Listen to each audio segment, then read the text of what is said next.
Welcome, ladies and gentlemen, to Cox Mill High School for the first round of the GM4 Conference Tournament.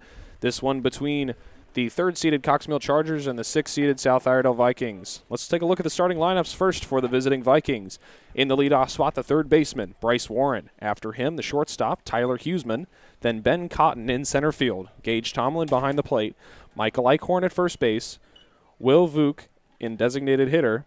Luke Davis in right field, Luke Winterhalter in left field, Bodie Younts at second, and Braxton Provenza starting pitcher.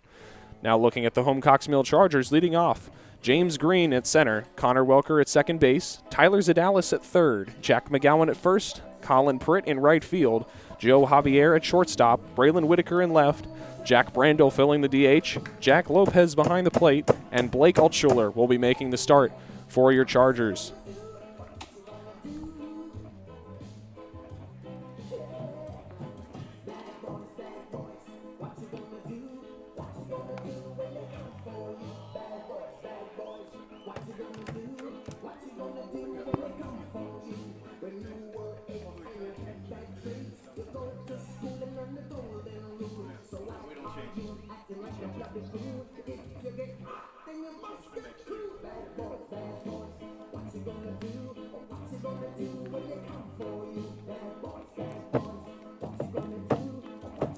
Let's take a look at Blake Altschuler's pitching stats on the year. So far, 23 and 2/3 innings pitched with an ERA of 6.21, 19 strikeouts, and a 3-1 record.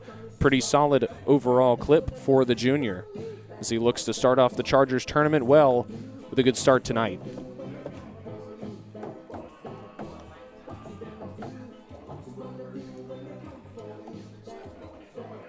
So as we get near to first pitch, we will make sure to keep you updated on the other GM4 conference games in both softball and baseball for the tournament as we look to get started with our first batter here. Up the game for the Vikings, number 2, Bryce Warren. The Vikings will lead off with the third baseman, Bryce Warren. .383 batting average, a .519 on-base percentage, so a very effective leadoff guy for the Vikings thus far.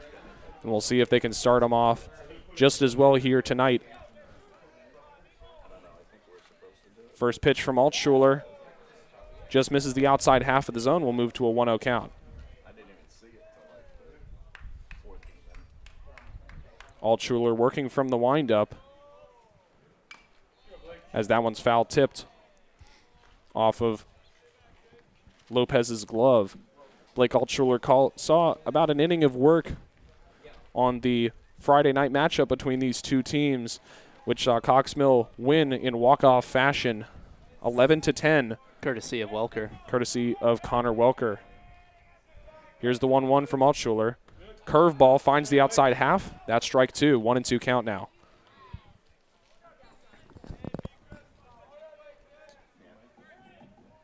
One-two count. Pretty strong start for Altschuler. Delivers. That one's going to be fouled away. Staying alive is Warren.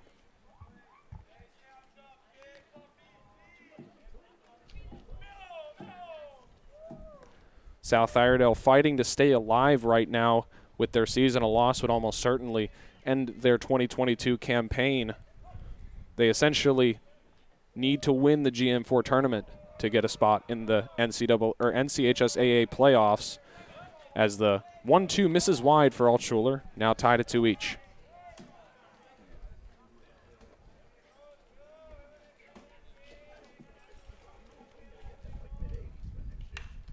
That one's going to be hit into the sky and foul, so we'll stay at 2-2 here.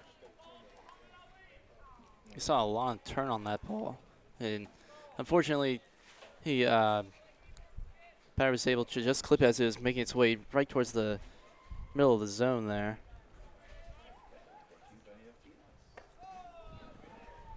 Two misses as well. Now a 3-2 full count for Altschuler.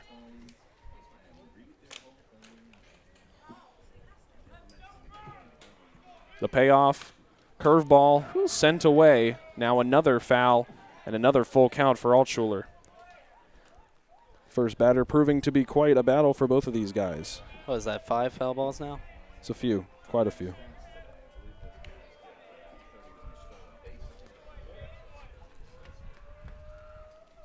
The payoff once more, and another one sent back into the screen by Warren. Consistent foul balls. Just can't get ahead of them in time.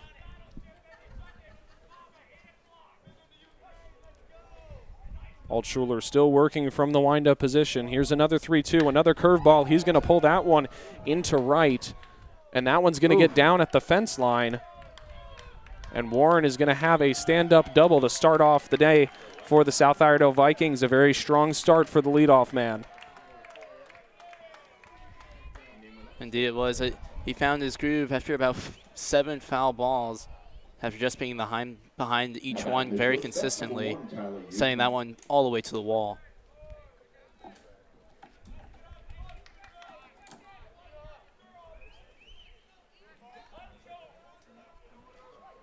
So Altshuler now working from the stretch with a man on second base and nobody out.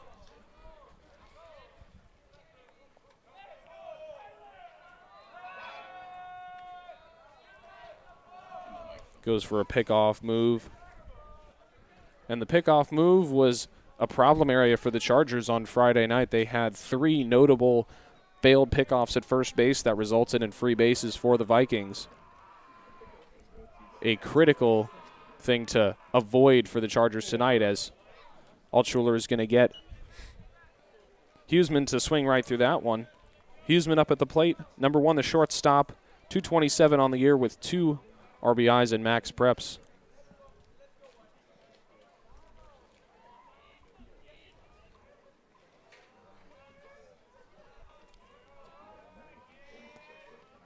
Curveball 0-1 sent towards the opposite field. Will it find grass? It will. Oh. And runners will each advance 1 spot as Huseman reaches on the blooper single. That'll bring up the center fielder, Ben Cotton, getting on base about 40% of the time. Left-handed batter having a very strong year for these Vikings.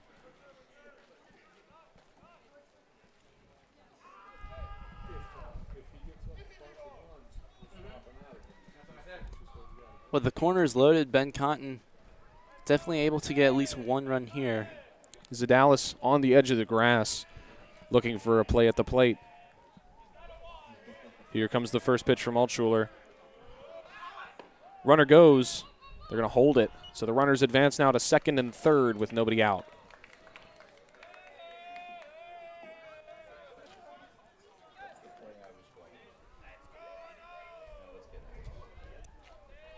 So now 2 in scoring position for Cotton.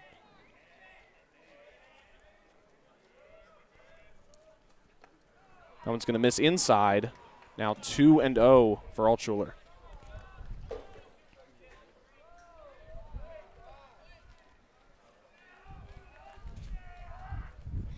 Altshuler working under pressure already. 2 batters faced, and they're standing on second and third currently with nobody out. That one misses just low. It's now a 3-0 count for Ben Cotton.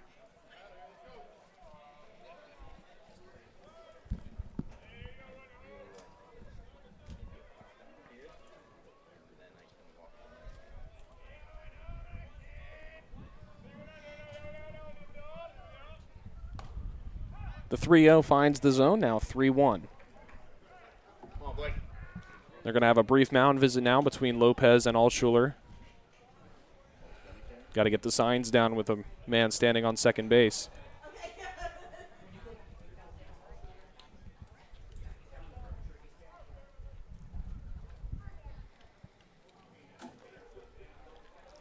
Cox Mill currently sitting at the 22 mark in the RPI rankings. They would safely make the playoffs, but would have a road game currently projected to be against Porter Ridge High School, who they did face earlier this year, won in a walk-off in 9 innings. That one's going to miss away. It's a walk, and bases loaded now. And it will bring up the cleanup man, the catcher, Gage Tomlin, one of 2 guys on this team with a home run. 11 RBIs so far on the season. We're going to have a mound visit here with the pitching coach.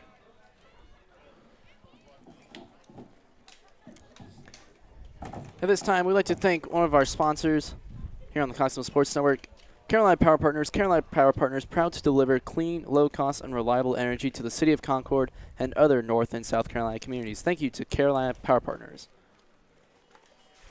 We'd also like to thank Modern Nissan of Concord. Modern Nissan of Concord is a proud supporter of Cox Mill Athletics. Since 1933, the Modern Automotive name has met integrity, family-owned values, and affordable transportation for people from all over North Carolina. Online at modernauto.com. Experience the modern difference and go Chargers.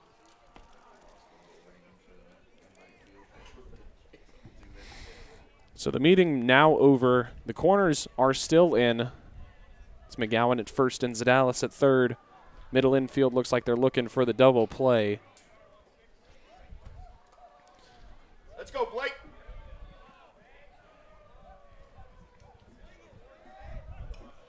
Let's see what Altshuler can do with Gage Tomlin.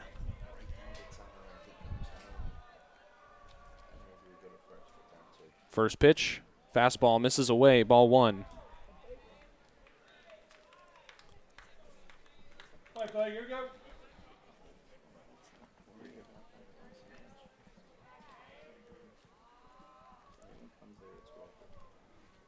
Here comes the 1-0. That one's going to be hit opposite field. It's going to be at least one for South Iredell. They're going to hold him at third, it looks like. Looks like they got, there's a throwing error in the outfield. The throw to third, throw to second, and all runners are safe for the Vikings, and they'll score two with a few fielding mistakes and mishaps on the side of the Cox Mill Chargers.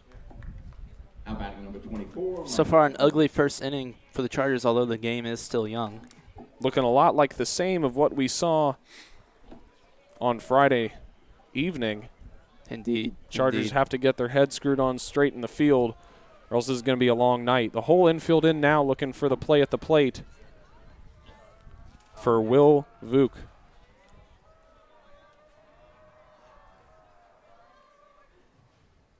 He swings through the first pitch. My mistake, that's Michael Eichhorn at the plate.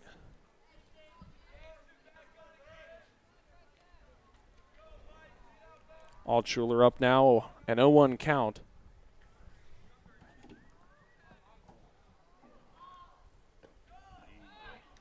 Takes. Hey, there you go. 1-1 count. Two runners in scoring position for the 5-hole. Still no outs here at the top of the first. You can tell Lopez is watching the runner at third with his most dominant eyes. He's jumping all the time as soon as the ball gets out of his glove. Couldn't quite frame that one enough. 2-1 count now as that one misses just away. His home plate umpire taking an interesting stance, standing in the corner, taking kind of a over-the-top view of the whole zone. 2-1's foul tip back into Lopez's glove. It's now 2-2.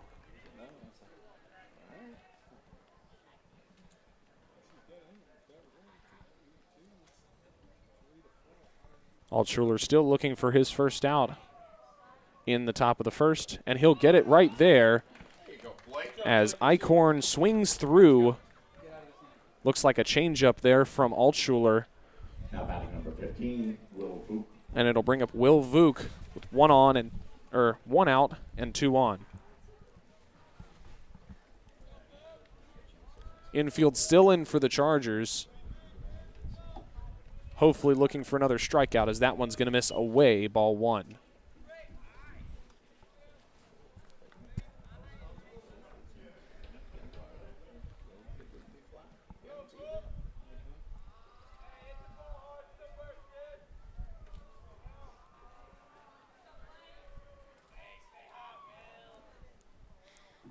The 1-0. Curveball doesn't sit enough. 1-1 count, or 2-0 count, my mistake.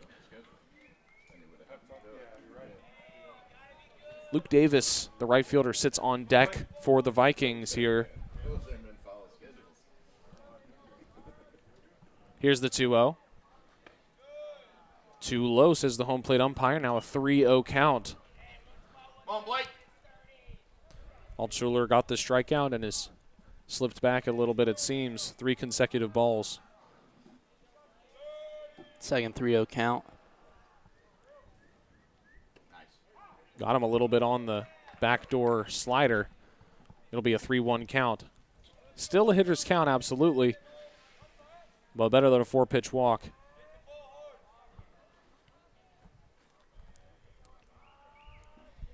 Infield still aggressive. Swing, a big hack through the zone from Vuk, and it's now a full count after the 3-0 start.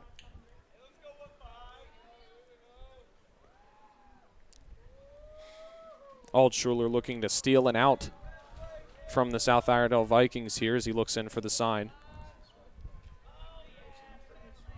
From the stretch. Foul tips. That was a really good breaking ball there from Altschuler, but a really good job from Vuk to foul that one away and extend the AB. We'll see what Altschuler goes to this time.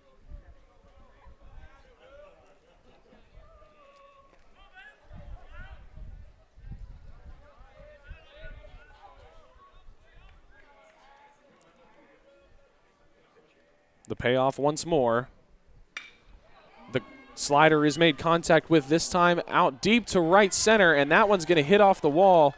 There's going to be a kerfuffle there out there in center as it's going to be a triple, 2 RBI triple for Will Vuk, and it's now a 4-0 ball game as Altschuler is now going to have a talk with Coach Robertson.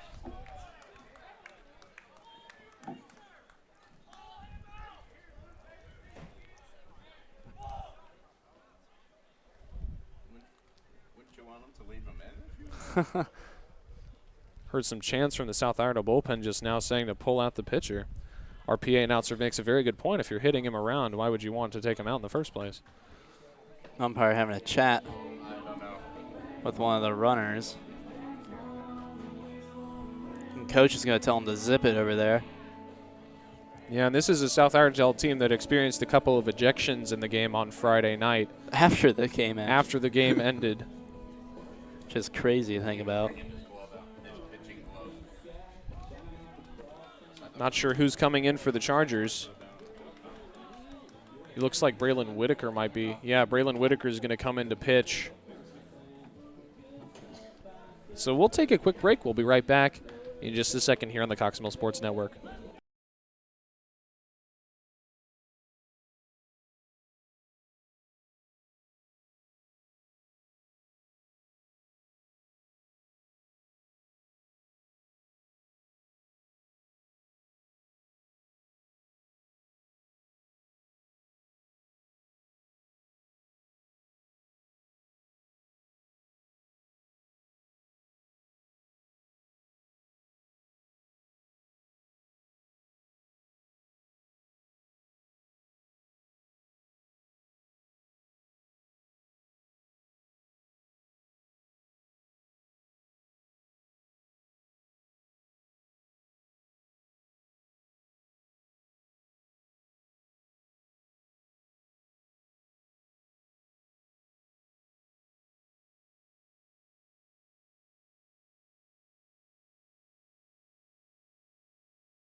So substitutions for the Chargers. Braylon Whitaker in to pitch. Jared Barshevsky in left field. Blake Altschuler has exited the game, and we'll get a couple sponsor messages from Clay right here. We'd like to thank LightServe. LightServe, a proud supporter of Cox Mill Athletics, increases customers' earnings, productivity, and efficiency through innovative and customized LED lighting and electrical infrastructure solutions. Continue that one later. Yep, so this brings up batter number 6, Luke Davis. And we'll see how Braylon Whitaker fares out there on the mound. The first pitch he throws called strike 1.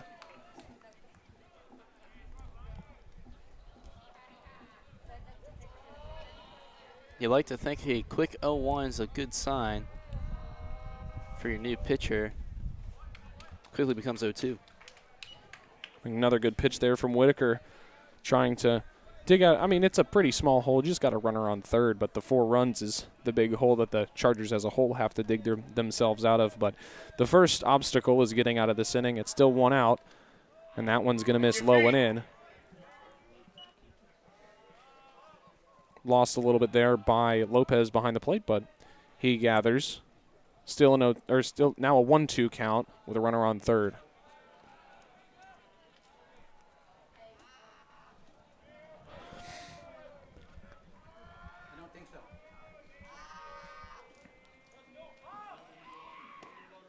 Misses that one just a little bit inside. Now a 2-2 count from Whitaker to Davis.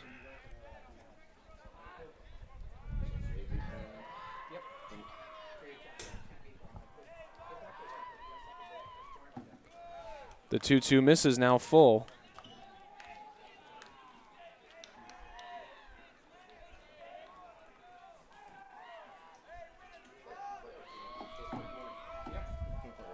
On deck for the Vikings, Luke Winterhalter here with a full count. Payoff misses, so Whitaker unable to convert on the 0-2 count. He's going to walk a runner to first base.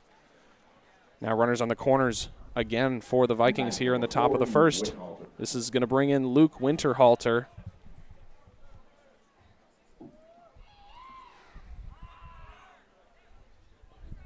And he's now got an RBI opportunity of his own here in the first.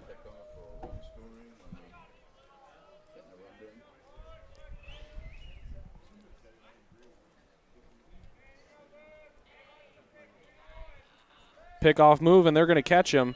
Got to watch the runner at home. They're going to get the out. Here comes the throw to the plate, and it's a double play for the Chargers. Oh, he dropped the ball.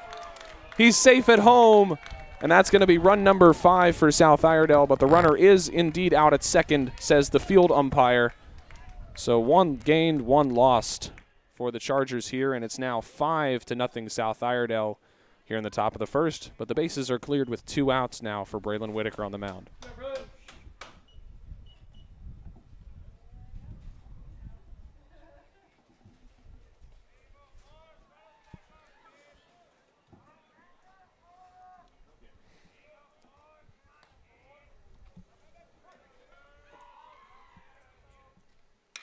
That one's going to be hit out to center field. James Green looks like he's camping under it. He's got it in his tracks, and that's going to be out number 3. So Braylon Whitaker does not allow any runs of his own. And we'll go into the bottom of the first. The Chargers down 5-0. We'll see if the top of the lineup can convert. We'll be right back here on the Cox Mill Sports Network.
Here on the Cox Mill Sports Network, we would like to thank D.R. Horton, America's home builder. D.R. Horton is a proud supporter of Cox Mill Athletics. Since 1978, D.R. Horton has provided quality, affordable homes for every stage in life. With over 30 communities throughout the greater Charlotte area, you are certain to find the perfect home for you. Visit drhorton.com. Again, that is drhorton.com. So James Green going to start it off for the Chargers here in the bottom of the first. Reliable leadoff man. 14 RBIs, though. Getting some help from the back side of the lineup here for the Chargers. But James Green with 1 home run on the year, batting about 300. We'll see what he can do to start off here against Provenza, the slinger for the Vikings. First pitch Provenza throws is a sweeping curveball that finds its way across the zone for strike one.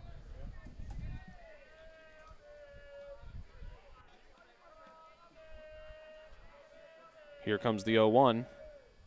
That one's going to miss away. Provenza with a little bit of a click in his windup, it looks like.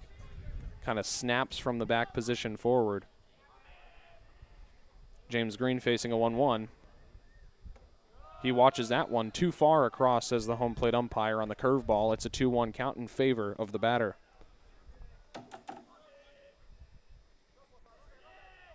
The left-handed pitcher working from the windup here. Green is going to wave through that one. Now a 2-2 count.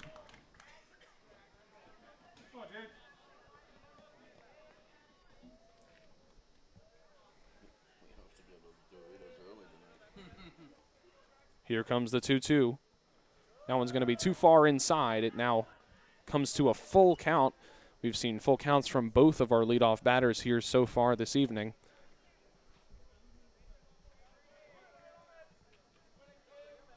We'll see how James Green fares compared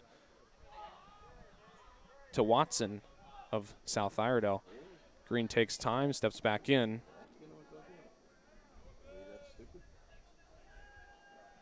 Here comes the payoff. Another curveball. That one's too far outside.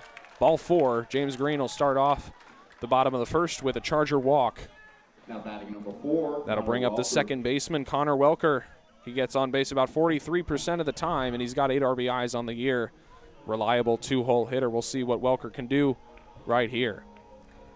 I'd say it's pretty big to have a strong runner like James Green on base already, especially with Connor Welker right behind him. It's very important here for the Chargers to get on the board this inning to get the momentum coming back their way at least a little bit. We'll see how James Green can do anything on the base paths. But first we have the obligatory left-handed pickoff.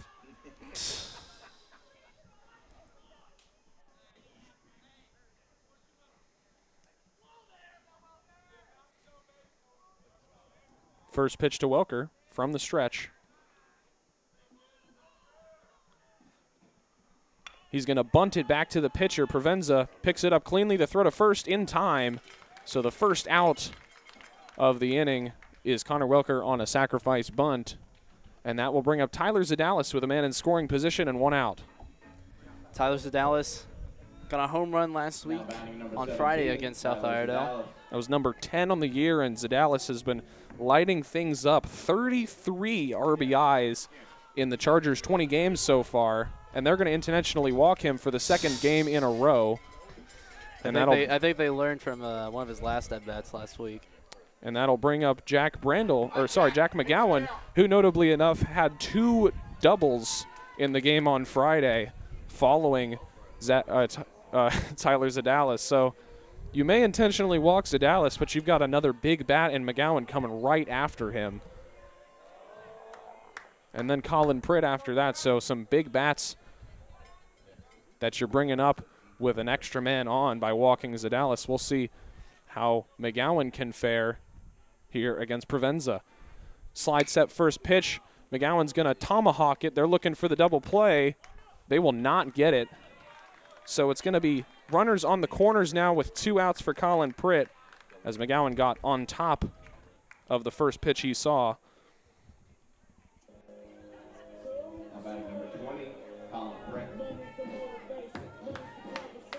Colin Pritt comes up. McGowan on first, not really a base stealer, but we'll see what the signs call for this time. Colin Pritt, a very solid hitter, batting about 400 on the year from the 6th spot. Or the 5 spot, my mistake. Left-handed pickoff move, and Jack McGowan takes 1 step to the left and gets back on base.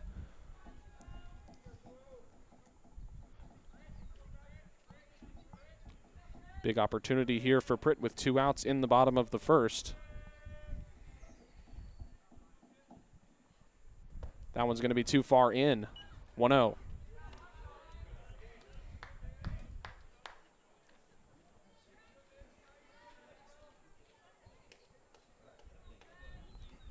Provenza looks like he's employing the slide step here.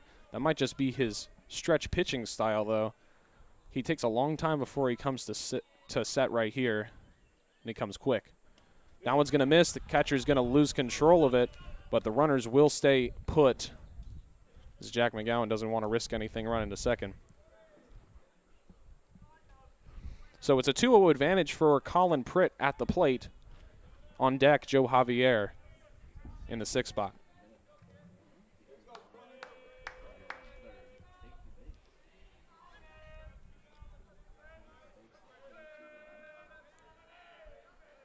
The 2-0.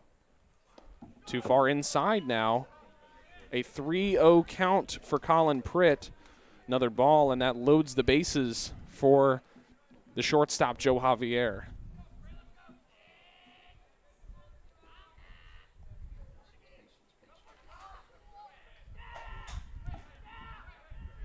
That one's going to miss too far inside as well, and Colin Pritt will walk in 4 pitches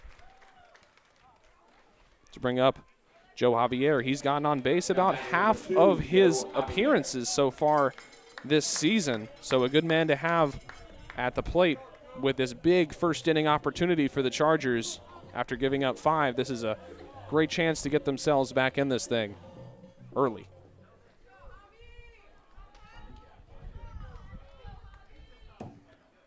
Fan favorite Joe Javier here. First pitch he sees is a sweeping curve. Stays too high, says the home plate umpire. It looks like 1-0.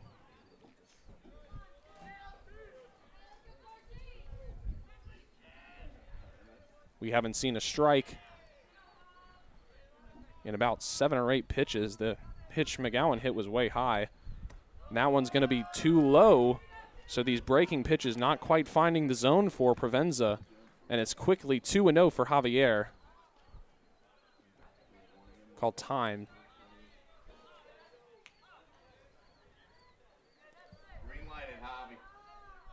Joe Javier looking for a pitch he can drive. Send Colin Pritt home from first. That one's going to be too high. Nothing to hit for the Chargers over these last half dozen or so pitches. It's about 8 or 9 consecutive balls.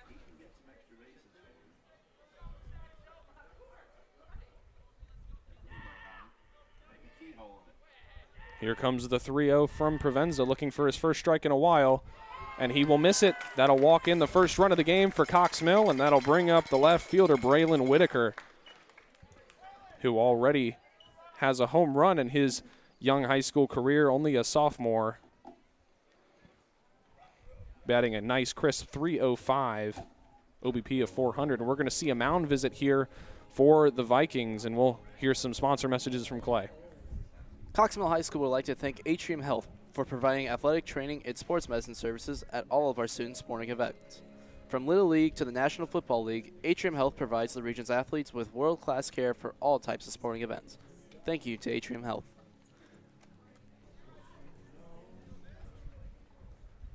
Mound visit over. Provenza's going to stay in the game. We'll see how he fares against Braylon Whitaker.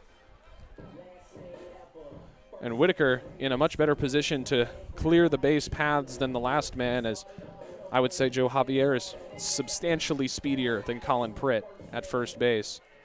But we'll see if Whitaker gets anything to hit here, as it's now been 10 consecutive pitches with no strikes for Provenza.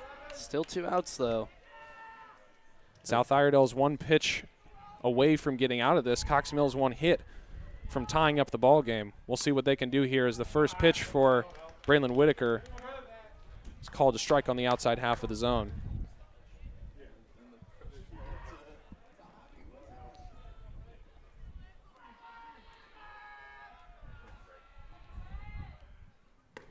That one's too low. Now evening the count at 1-1.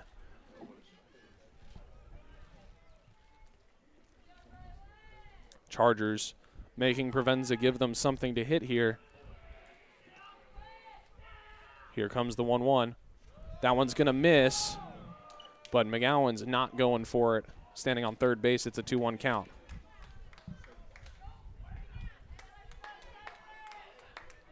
Yeah, with McGowan on third, I don't think he runs the fastest 40-yard on the team. So I think it's best if he stayed at third and waited for a better opportunity or a base hit. Here comes the 2-1 for Whitaker. Takes one, another too low, and Provenza still struggling to get into the strike zone. He had the one that even looked a little bit outside from up here, and since then has had 3 consecutive. It's a money ball count for Whitaker.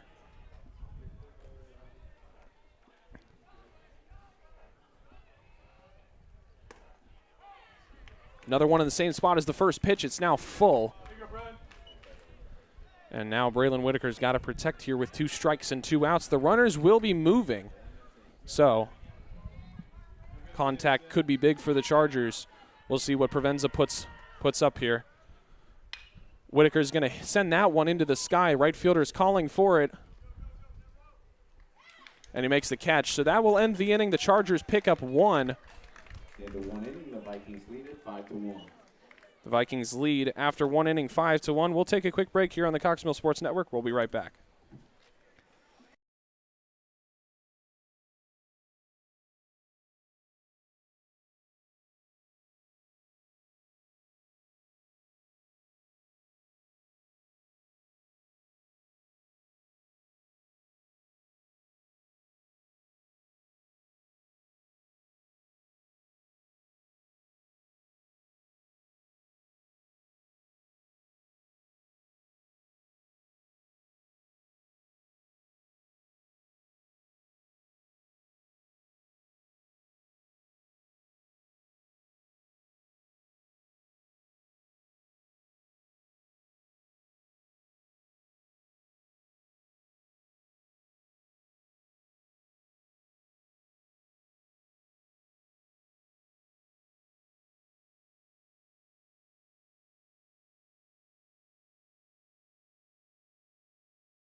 Sorry. Good. Leading off for the Vikings, number 12, Bodie Younts. The 200 on-base percentage, about 140 average. Here's the pitch. Swing and a miss, strike 1. So Braylon Whitaker on the mound now for the Chargers after a swap out from Blake Altshuler. Yeah, Blake Altshuler. I wasn't sure I pronounced his name. There's another swing, a foul ball, strike 2 after it goes into the net behind or in front of the home stands. So 0-2 count for Younts.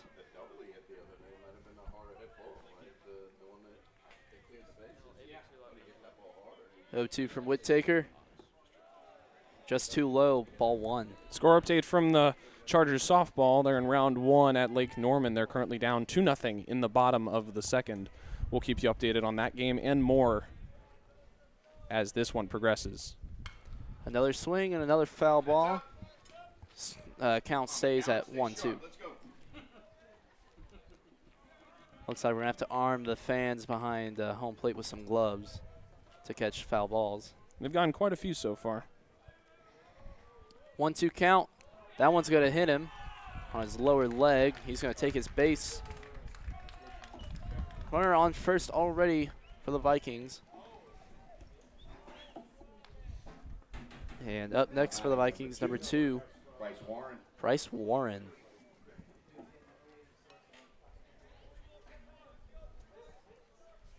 About 50-50 on-base guy.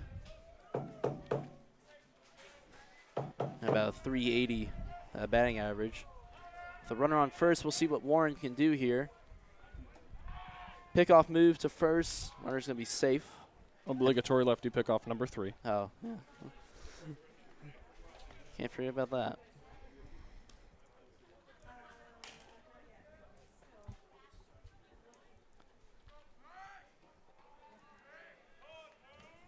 Whittaker going to go home. That one's going to be line drive to shortstop. Try to get the out at second. Too slow. Fumbled the baseball. Runners now on first and second for the Vikings.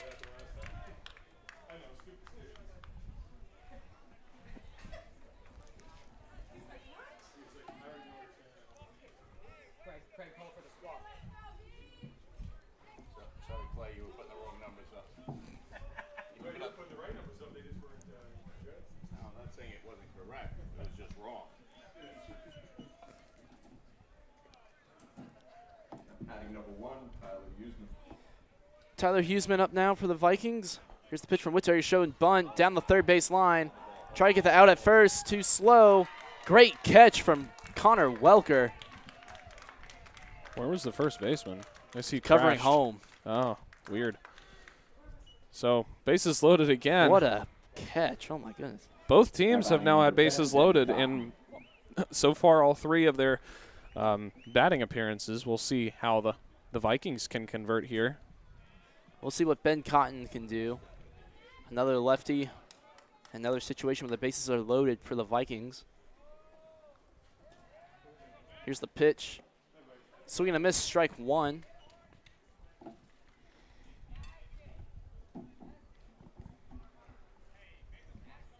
With bases loaded, it's really time to cover home with no outs.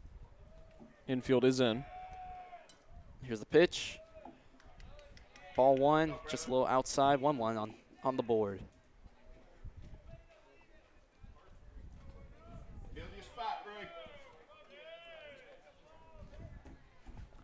Sticks on the board for Huseman, or excuse me, Cotton.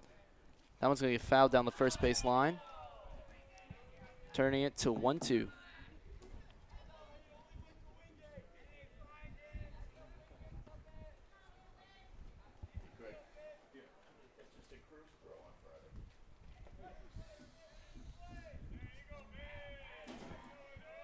One-two count for Cotton. Here's the pitch from Whittaker. Big swing and a miss, strike three. That'll give us out number one. Base is still loaded. But up next for the Vikings, Now batting number 16, Gage Tomlin. Gage Tomlin.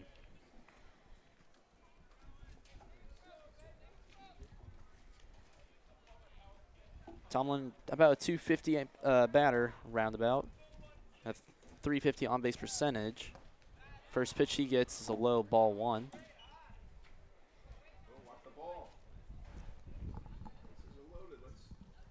Not sure what kind of move they were trying to go for there.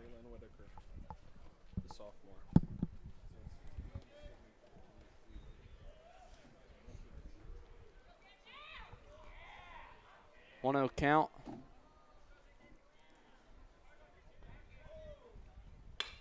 That one's going to get sent towards third base. Going to bounce over the infielder to the outfield. Going to get one run in for the Vikings. And Zadalis going to get the ball from the right fielder. Hold everyone else on base they're on. Still bases loaded. But score's going to move 6-1 Vikings. And it looks like we're going to have another mound visit. So AJ, if you would do the honors. We would like to thank Princeton Review. For more than 35 years, students and their families have trusted the Princeton Review to help them get into their dream schools. Our mission is to provide personalized, innovative, best-in-class private tutoring, test prep, and admissions products and services to help students knock down barriers and achieve their academic goals. Call us today for all your ACT, SAT, AP, and academic needs at 800-2-REVIEW. That's 800-2-REVIEW. Looks like we're going to have another pitching change. It looks like Colin Pritt is going to come in for Braylon Whittaker. Or hold on. Or Let's somebody pump the else. brakes here. Might be Tyler Zadalis actually coming onto the mound. There's a lot of glove switching going on. We'll get another word after this message from D.R. Horton, America's Builder, is a proud supporter of Cox Mill Athletics. Since 1978, D.R. Horton has provided quality, affordable homes for every stage in life. With over 30 communities throughout the greater Charlotte area, you are certain to find the perfect home for you. Visit drhorton.com. Studio 73 Dance in Huntersville, North Carolina has been a proud sponsor of Cox Mill Athletics and the Cox Mill High School community through the years. Their 23 years of business commitment stand firm to empower individuals to grace the stages of life through dance, one step at a time. Go Chargers. Tyler Zadalis looks like he was drawn to pitch now for the Chargers. Abbott's Frozen Custard is proud to support Cox Mill High School. Stop by our Edison Square location for some great custard. Thank you to Farrell Family Dentistry, helping create healthy smiles for the whole family. Visit farrellfamilydentistry.com for more information. Tyler Sedalis, a little more than 22 innings played. 36 strikeouts.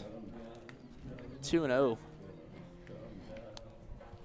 At Wilkinson Funeral Home, we proudly provide the families of Concord and surrounding areas with the very best in personal and professional service. Our funeral home is situated on 16 beautiful acres of land nestled in peaceful woods. As a full-service funeral home, we are able to meet the need of every family we serve. We recognize the importance of tradition and faith, and we strive to help our families create services as unique as their loved one, regardless of the service or situation. Wilkinson Funeral Home, we've cared for your loved ones since 1916. Go Chargers! And with Tyler Sedalis on the mound, we'd like to thank Functional Training Studio. Functional Training Studio is now enrolling new athletes for the for the fall season. FTS, a private personal training and sports performance facility, develops sport-specific strength and conditioning programs for the individual athlete. Inquire today at functionaltrainingstudio.com. Your legacy starts here. Finding the right real estate takes focus and attention to detail. It takes a great listener who can transform your specific needs into creative solutions. Contact Gina and Pritt at 980-680-2253 to be your real estate advocate for Cabarrus County and surrounding areas. That's 980-680-2253. Take it away, Clay. Back to the top of the second. Top of the second, number 24, Michael Eckhorn, up to bat now for the Vikings, the left-hander. Base is still loaded. First pitch he gets is a high ball 1.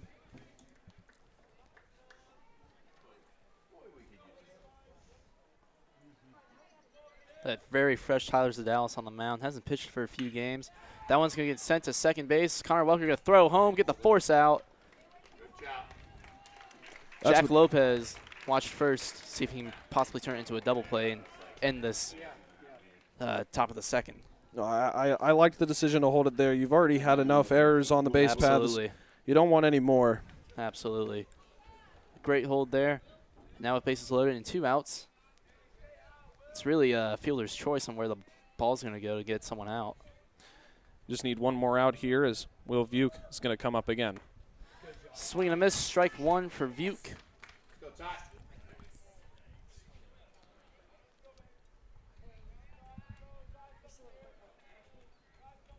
Second pitch from Sedalis. High ball 1, sticks on the scoreboard.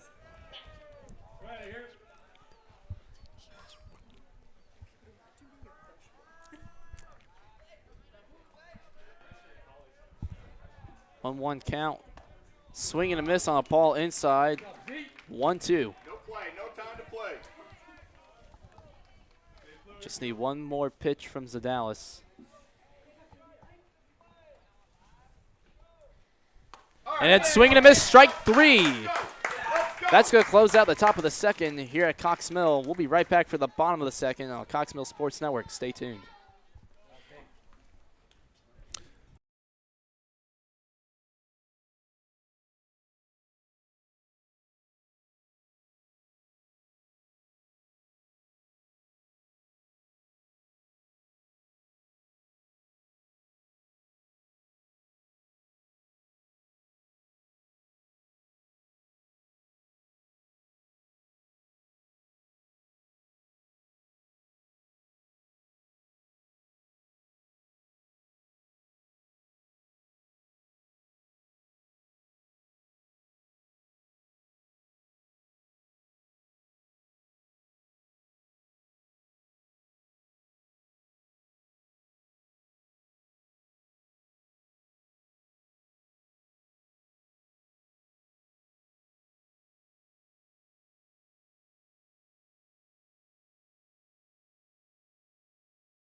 Welcome to the bottom of the second inning.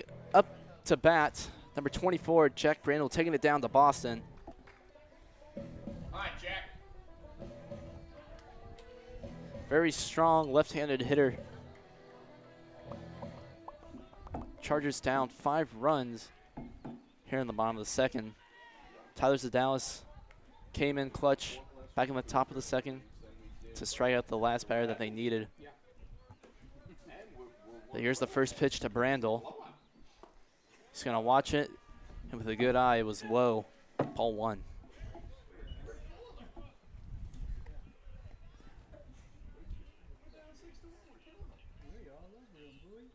Second pitch, high, ball 2. We have an update from Lake Norman High School. The Chargers girls team Did they tie it? still the bottom of the second, down 8-0. Heartbreaker. That one's going to get hit down the first base line and fouled. 1-2 for Brandel. Or excuse me, 2-1 for Brandel. Looks like we have quite the gallery over there on the hill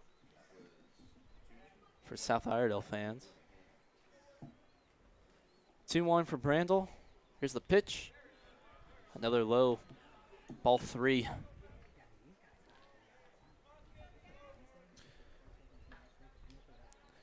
Even though Cox Mill softball is likely to lose this game, they are still the 31 in the RPI rankings as Brandel walks. So the Chargers will likely visit either Alexander Central Mooresville or South Mecklenburg in round 1 of the playoffs. All of which are very, very good softball teams. So Absolutely it'll be a tough game regardless who they play. Coach Robertson actually coming in from third base to talk to the umpire. Might be subbing out for Jack. Or Brandel on Maybe a first. courtesy runner, Yeah. perhaps.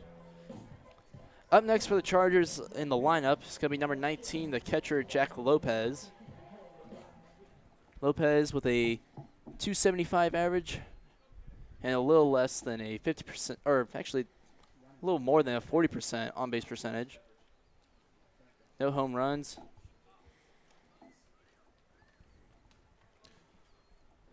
Wonder what's going on here. Number 8, Bryson Blackwell. Yeah, they subbed out Brandel on first. Bryson Blackwell into run. Wonder if that's a permanent substitution.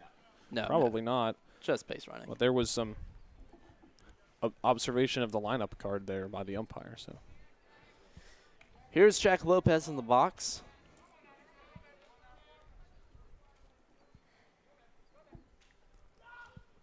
Pitcher's going to throw home and hit him on the head. That's never fun. Just like a Mets game. Lopez going to walk to first. He's okay.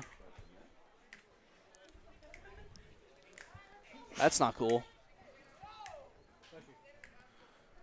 do we know how fast that pitch clocked in at? Did anybody check? We'll say around. We'll probably. We'll be generous. We'll say more I think than it was. 70. I think it was a breaking ball. So I don't think that was intentional by any breaking means. his skull. They do. Anyway, James Green, number 45, back to the top of the lineup for the Chargers. To ya. Everyone here vibing in the press box to James Green's walk-up. What just the ump yelled something. I don't know what he was talking about. Now batting number 45, James Green. Runners now on first and second for the Chargers. James Green to send at least one of them home.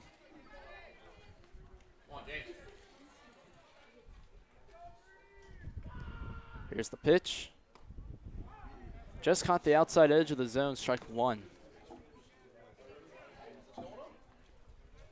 Runner in scoring position already with nobody out. James Green looking to get on base again. Another conversation between the umpire, the batter, and the catcher.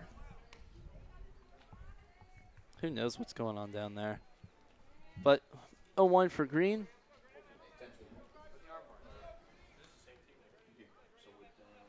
Both runners taking a good lead. No one covering. Throws to home. Swing and a miss from Green. Strike 2. Just couldn't get a hold of the curveball there.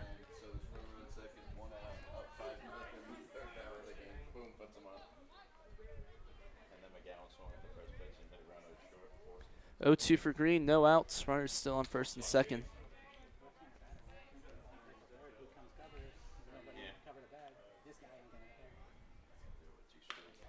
He's going to foul that one down first base line. Was good contact there, just a little too far out in front of it. If you could sit back a little bit more. It looks like South Iredell already has a backup pitcher warming up in the bullpen, number 7. AJ, if you will be so kind. That'd be number 7, Alan Spiewak. Not Spiewak. Spiewak. Spiewak. Oh, James Gringo popped that one into the air towards left or right field. It's going to fall into the grass. Fair. All runners going to advance. Bases loaded. It looks like a deja vu moment for Connor Welker as he comes up to bat. Just like Friday night.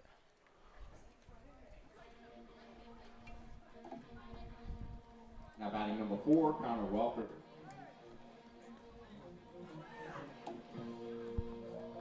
So Welker with a lot of opportunities here to get some runs in.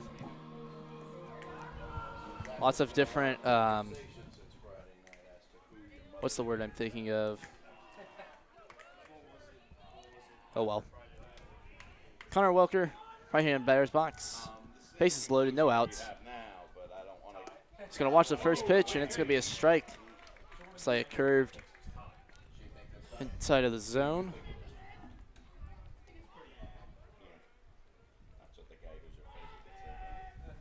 0-1, runners with leads. Swing and a miss from Welker, strike 2.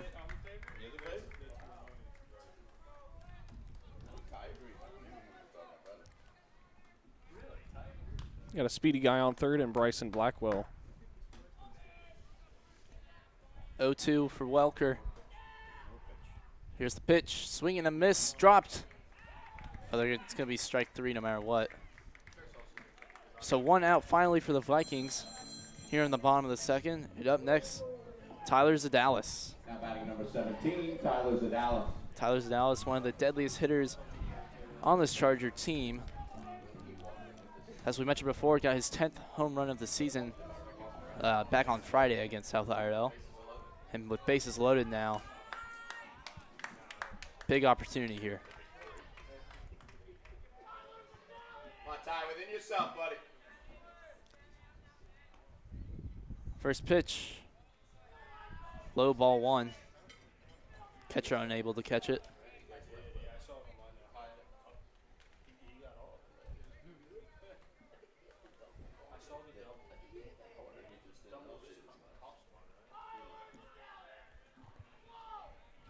One 0 for Zadalis. That one's going to get sent down the left field line. It's going to go foul. So good line drive. Just a little too far to the left.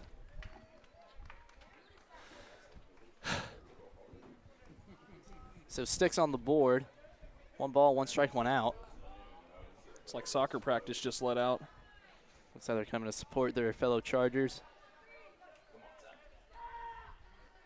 Line drives through, boys. Line drives through. 1-1. Swing and a miss. Actually a foul tip, just barely off the edge of his bat there. 1-2 nonetheless.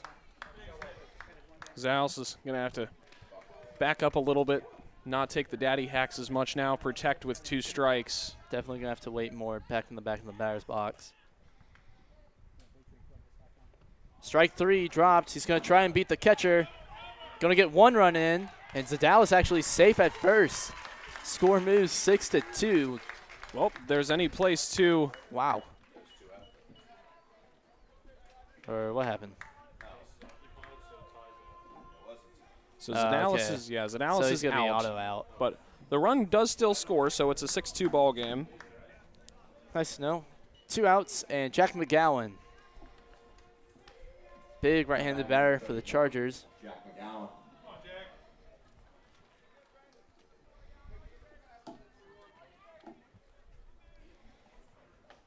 McGowan tomahawk chop to the shortstop last time.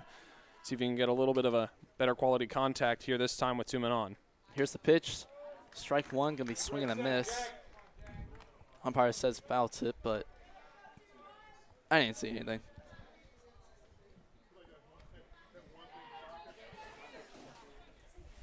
Oh, 1 for McGowan, 2 outs. Runners on second and third.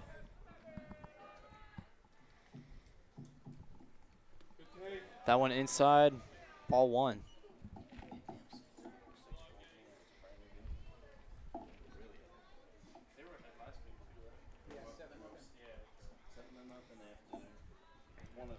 So 1-1 for McGowan. Here it is. Inside, barely stays balanced. 2-1.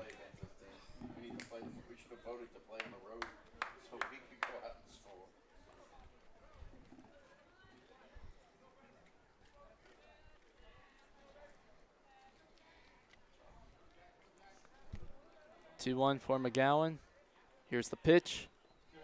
Another inside ball. 3-1. Money ball here for McGowan. He's looking for some to hit well. Colin Pritt on deck, awaiting his chance.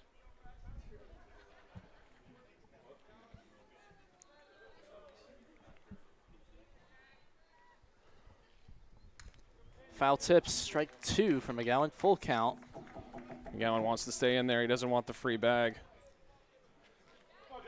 You've got a big opportunity, but you got to make sure not to strike out here. Full count, 2 outs, runners on second and third. Here's the pitch. Now he's going to send that one to third. It's going to get past the third baseman. Going to get 1 run in, rounded third.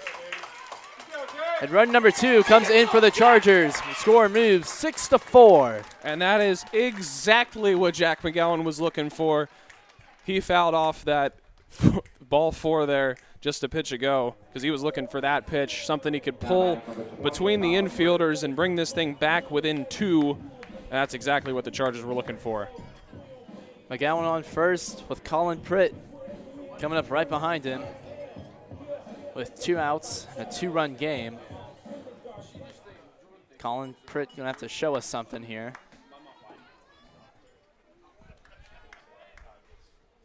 Pitcher still warming up in the bullpen for the Vikings. Here's the first pitch to Pritt. Ball inside once again.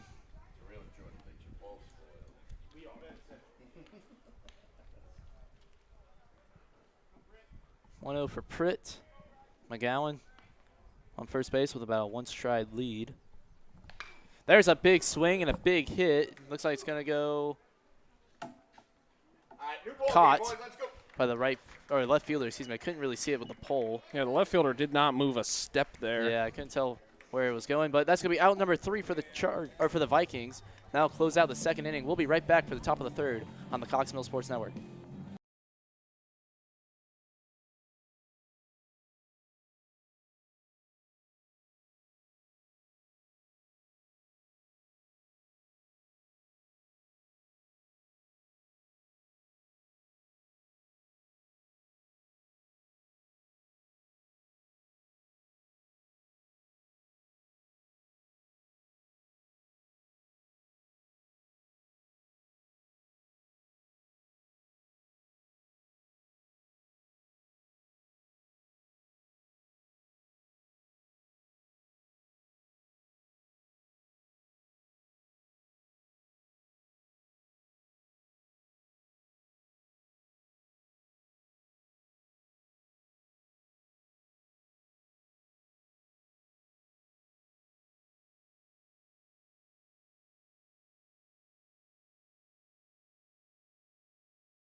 And we're back here. Luke Davis starting us off for the Vikings in the top of the third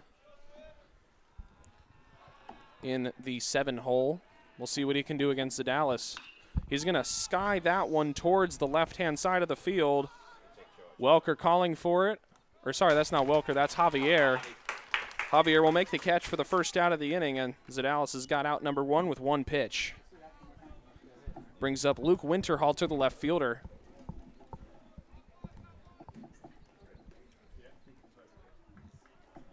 coming in for his second appearance of the game.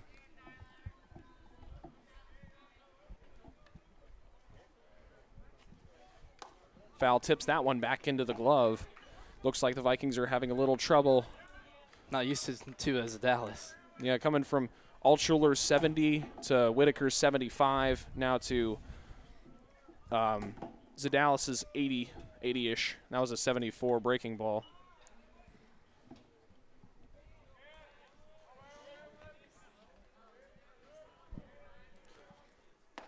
He's going to go all the way around that time. It's a 1-2 count for Winterhalter. Bodie Younts on deck, the 9-hole for the Vikings.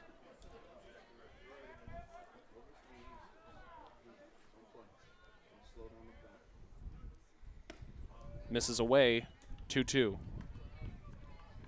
The semifinals of the GM4 tournament will take place on Wednesday night at Lake Norman High School between the Chargers, the winner of this game. We would think it's going to be the Chargers. Little preemptive as Jack McGowan gets the second out there in right field. The winner of this game and the winner of A.L. Brown versus Mooresville. And I received words a few minutes ago that Mooresville leads 3-1 in the bottom of the fourth. Now batting number 12, Bodie Younts.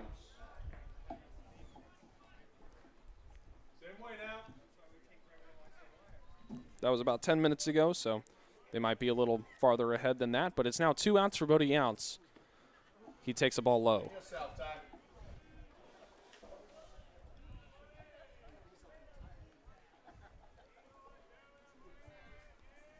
The windup, the pitch, grounds that one towards the third base side. It goes well foul. Now 1-1 count.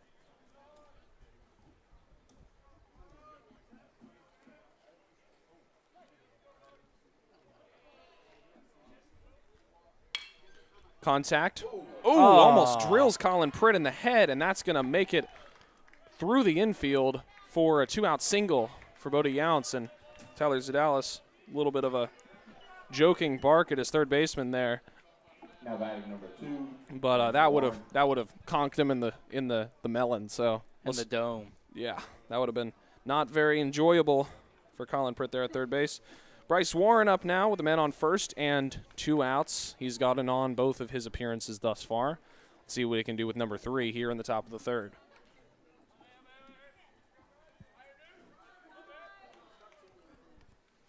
Ooh. And Zadalis in his first pitch from the stretch this inning sails a breaking pitch way, way, way too high and away. Thankfully, Lopez able to jump up in time and stop that one.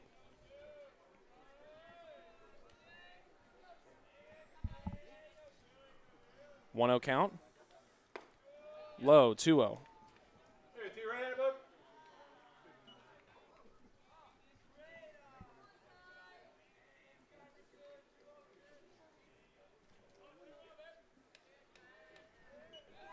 Pickoff move. Nothing doing. Too slow.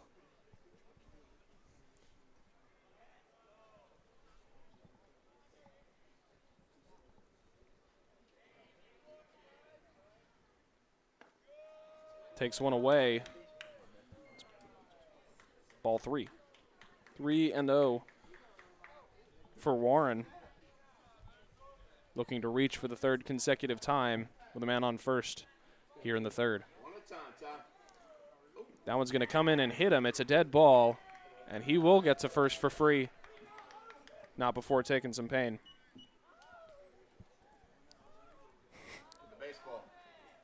So now runners on first and second. 2 outs. Go, T, here we go. Tyler Huseman up. Now batting number 1, Tyler Huseman. Looking to take advantage of this 2-out rally.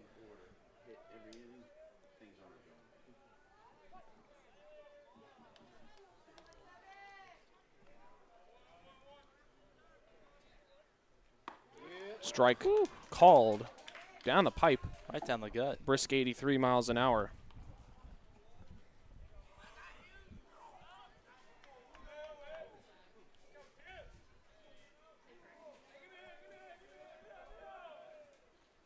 Yes. 0-1 called 0-2. Quickly, Zadalis has the advantage over Huseman. Be sure to tune in tomorrow on the NFHS Network, where Jack Francis and Ethan Miller will have girls soccer senior night versus West Cabarrus High School. Here's the 0-2 from Zadalis. That one's going to miss away. Ball one.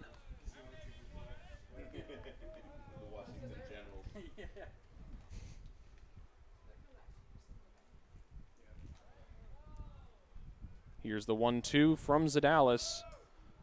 That one's going to be hit. Hey! Into the glove of Connor Welker. That was a phenomenal catch by the second baseman. He timed it up. He jumped just in time and just got enough leather on it to put that ball away. So we'll take a quick break. We'll be right back for the bottom of the third inning after that phenomenal catch from Connor Welker.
Joe Javier is going to start out the inning for us here in the bottom of the third.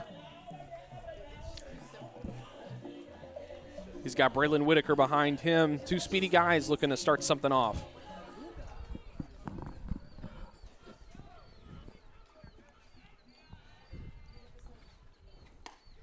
That one misses high and away. Ball one, 1-0. 3-1 top five for Mooresville versus A.L. Brown. Mooresville up by 2. Last time those guys played, they were tied 3-3 until the 8th, and then Mooresville put up a 15 spot and won the game 18-3. Definitely a peculiar scoreline there. Was that in what? How many innings? That was more 8 innings. Mooresville versus A.L. Brown. 8 innings. Yikes. We'll see what they do tonight. We'll keep you updated on that. Watches that one upstairs. 3-0 count for Joe Javier. Just looking to get on base and start the rally for the Chargers. Down by 2 here in the bottom of the third.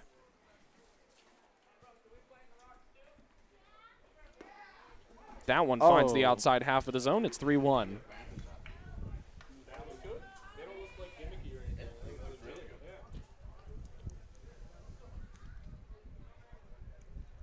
Here comes the 3-1. That one finds the zone as well, says the home plate umpire. And Javi's seen 5 pitches, hasn't swung at any of them, and it's a full count.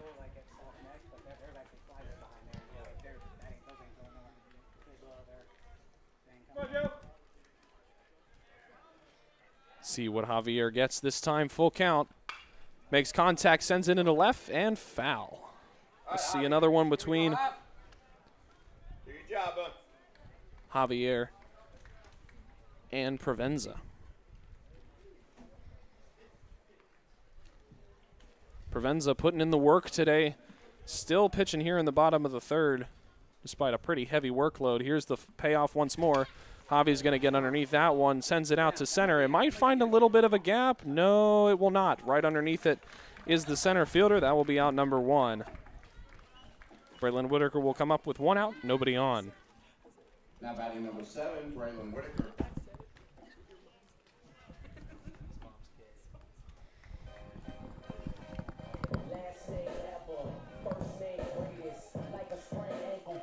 Still that pitcher warming up over there in the bullpen for the Vikings. Got to have thrown about 30 pitches by yeah. now. I don't know what they're doing. Whitaker swings at the first pitch he sees, sends it out into fair territory. That one, an off-balance grab by the shortstop. It'll be 2 down. In this inning, looking like it's going to end in a similar fashion for the Chargers unless Brandel can cook something up here with 2 outs.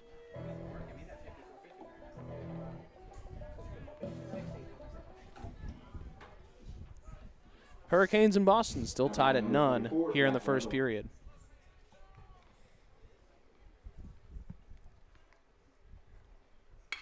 Sends that one right at the shortstop. It's over its head. It's going to find the left center field gap, but Brandel will gladly take a single. Shortstop just a little too little. He'll move the line, and Lopez is going to take off all of his gear. He's ready to go out and catch.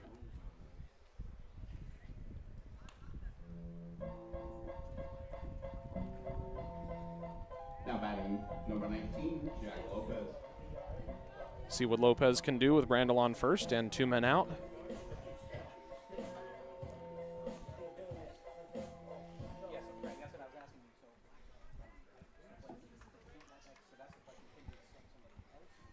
Cox Mill's had a catcher at the 9 spot for the last couple of years. That one's going to come in and hit second him time in a row. in 1 pitch. Second at-bat in a row. Lopez has gotten hit. It's going to be battered and bruised coming back out there to catch. But James Green, he'll come in with 2 men out. 45, James Green. Even going to take a warm-up pitch before he goes in.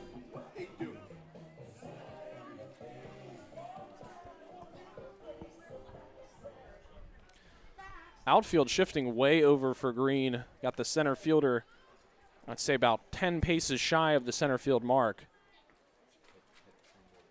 No infield shift, though, other than the shortstop come in and to cover the runner. Green makes contact, sends it back into the screen for strike 1.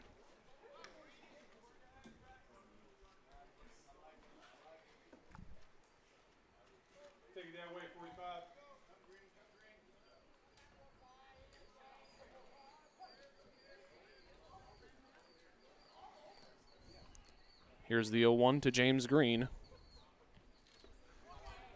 And it looks like Provenza's abandoned the slide step there. He was using it for a lot of his stretch early in the game, but he's going back to the full kick. Counts even at 1 each.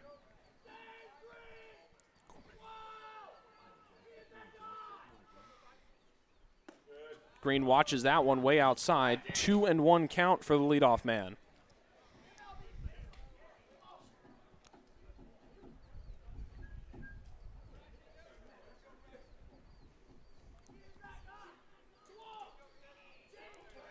Here's the 2-1. Watches another one. That one finds the zone, says the home plate umpire. 2-2 count.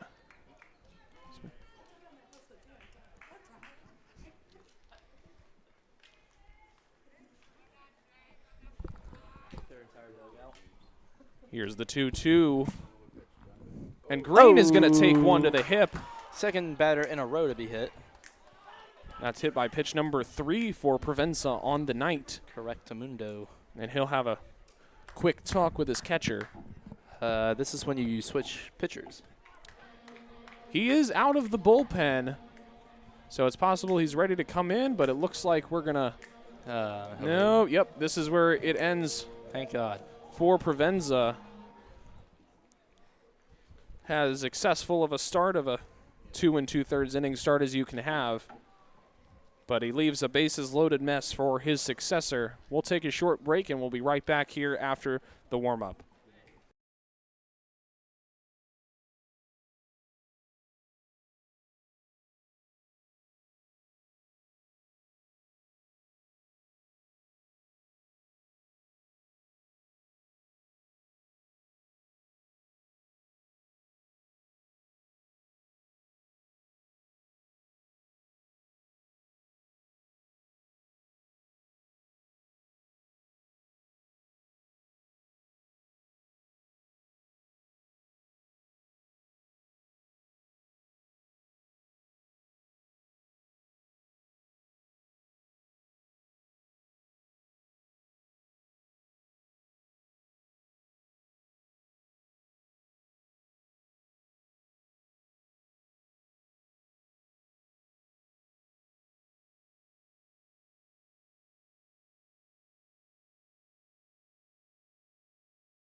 So Alan Spewick, the man who's being called on by the Vikings, he's got 27 innings pitched on the year, faced 133 batters.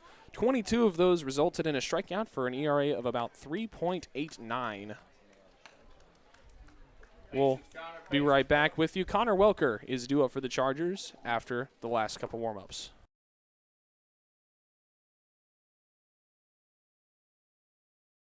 Well, that was a lot faster than I expected. Here comes Connor Welker. Bases loaded again for the Chargers. Another big opportunity, but no run scored this inning. The tying run stands. The tying run stands in Jack Lopez at second base.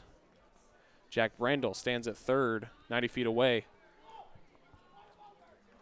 See what Connor Welker can do against the brand new pitcher.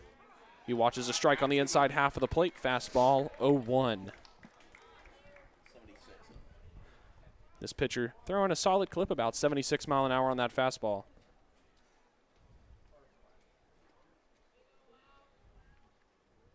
Welker's going to get on top of that one. It's going to be a bounce, and they're going to get the out at second, and they will get out of the bases loaded jam. And it'll stay a 2-run game here. We'll go back to the top of the fourth in just a second.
Welcome to the top of the fourth inning here at Charger Stadium. Leading off for the Vikings, number 10, Ben Cotton. Zales still on the bump for the Chargers after a scoreless third inning for both teams. Shows bunt. It's going to go way foul into the air. My goodness. And into the gap of the netting. I don't know how I feel about that netting. On one hand, It's interesting. it's definitely cheaper than installing full new netting. Right. I think they should connect it to itself. But if you're sitting there underneath, Oh, you're guaranteed. you're going to get doinked in the head if you're not paying attention. Yep. 0-1 for Cotton. Turns to 1-1. Indeed, that's why the Yeah, I got to wonder, does that beware of foul ball sign that absolve one Cox sent Mill to from all legal second. Gets by responsibility? Connor Welker to the right fielder, Jack McGowan. Brandel's back on first. Runner's going to stop at first. And up next, number 16, Gage Tomlin.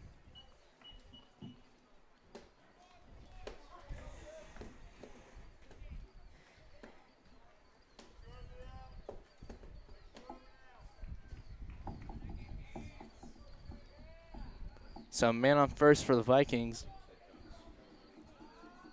And Tomlin. Pickoff move to first, safe by a mile. We have a final for softball. Ooh. The 7-seeded South Iredell Let me guess. Vikings have lost to Hickory Ridge Oh. 10-0. Mercy rule. Second pitch over the pitcher's head to second. In between the gap. Not sure what was going on there. Runner's going to stop at second nonetheless. Just a little bit of an infield error between Javier and Welker. Nobody went for it. Yep, they both thought the other person was going to get it. But up next, number 24, the first baseman, Michael Eckhorn.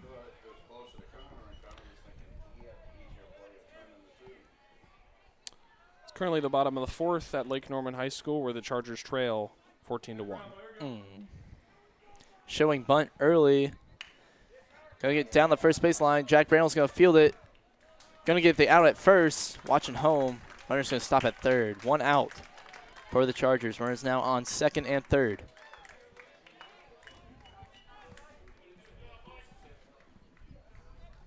Now batting number 15, Michael Eichmann. Hold on. That was an interesting call. They had their 5-hole hitter lay down a bunt. Up next, number 15, Will Vuk, or Vuk. Here's a pitch. Oh. Right by his eyes. Meow. Exactly. 1-0. Still not nothing between the Bruins and the Canes. Oh, well. Second pitch. Right over second to the center fielder. He's going to field it. Chuck it into home. Brandle's going to get, or try to get it, but Lopez on the backup. Would have been a close play at the plate. Good call to not send him there. Score moves 7-4 Vikings. 3-run game. Runner on first and third. Now batting number 5, Luke Davis. And now up number 5, the right fielder, Luke Davis. After some hand signals from Lopez.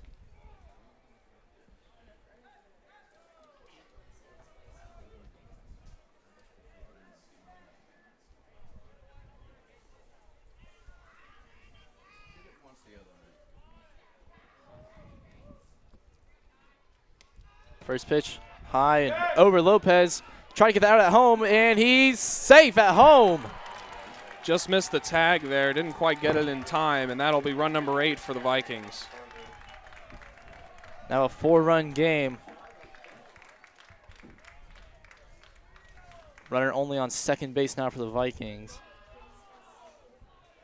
The ball beat him, just didn't get the tag in time. The legs went around the glove.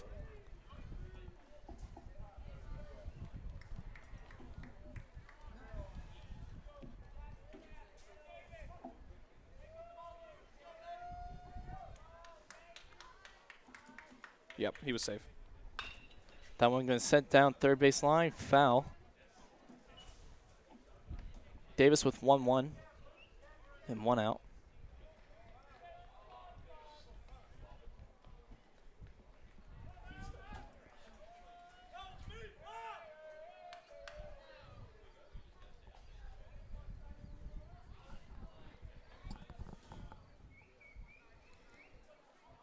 Sticks all across the board for Luke Davis. Looks like we're changing our batteries next inning. That's going to be strike 2. Davis caught lacking in the box.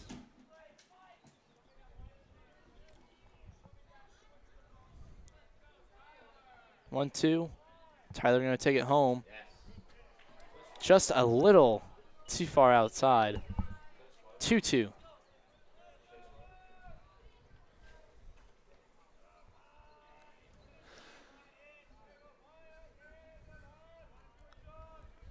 Dallas finds the right pitch. Yes. That one's going to be strike number 3 and out number 2 for the Chargers.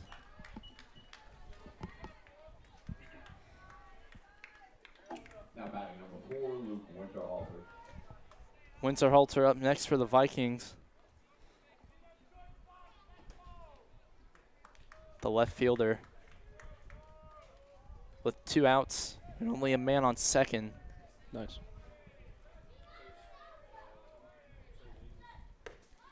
That one outside, ball 1.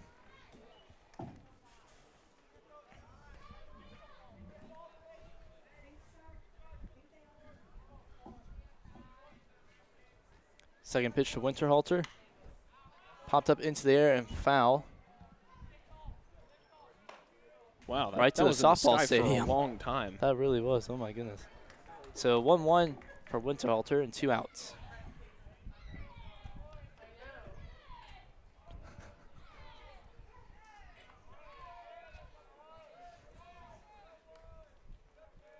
Here's the pitch. Strike 2 after an attempted check swing. Didn't stop in time.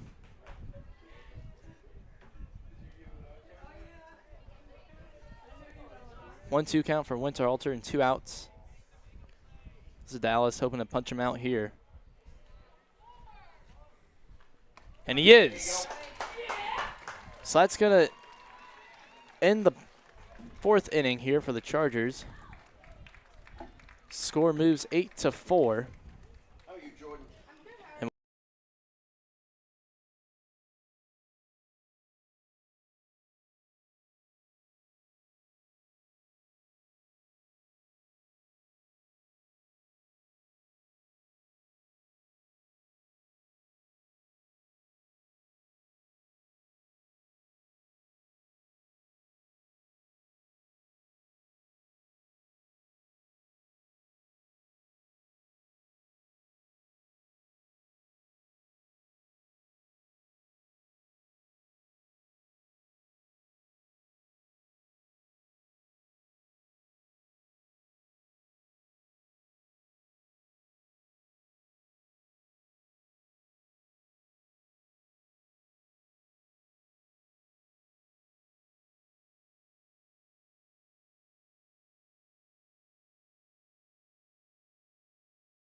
Up next for the Chargers, leading off for the bottom of the 4th inning, number 17, Tyler Zadalis.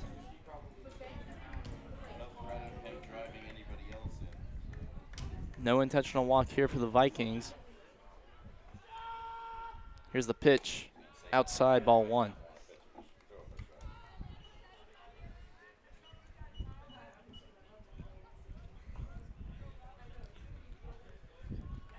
One 0 count. Moves to 1-1 after a swing and a miss. Go, T, come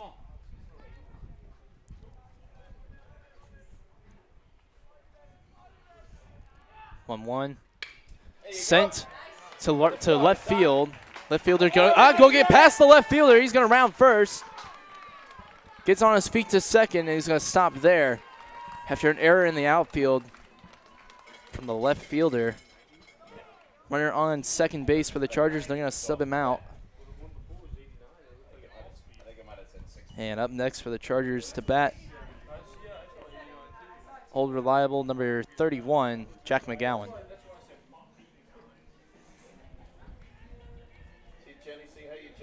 Nope, looks like Zadalis is not going to get subbed out.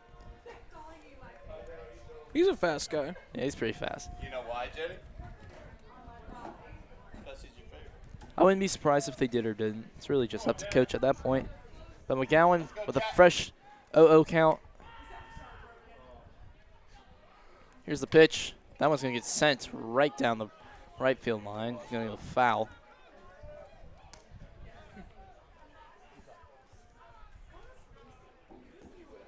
Oh, 1 count for McGowan.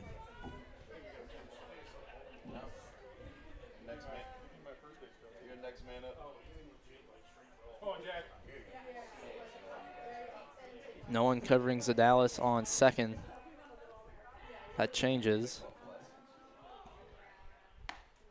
That one a strike right down the pipe. 0-2 for McGowan. Go, Jack.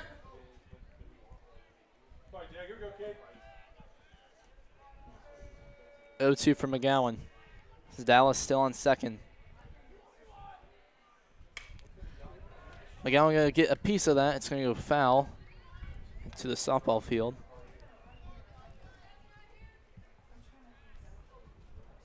McGowan staying alive with an 0-2 count and no outs.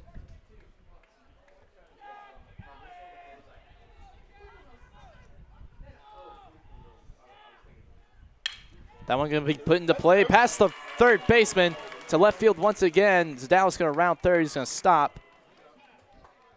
Corners loaded for the Chargers. And up next for the Chargers, number 20, Colin Pritt, to try and send Zadalis home. They at least advance Jack 1 base. 20, Colin Pritt. Good start to the inning for the Chargers. Still nobody out. See if Colin Pritt can move the line. As AJ knocks on wood.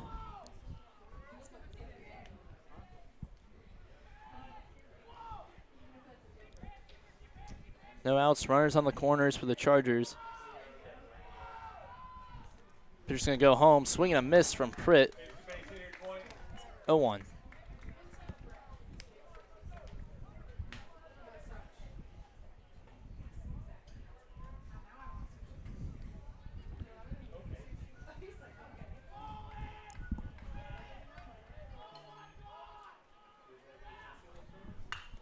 That one's going to get sent to left field once again. Left fielder under it. Can he catch it?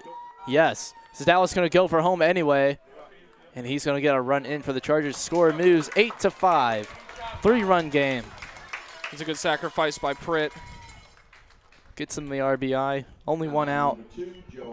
And Joe Javier up next to bat for the Chargers. McGowan still on first base.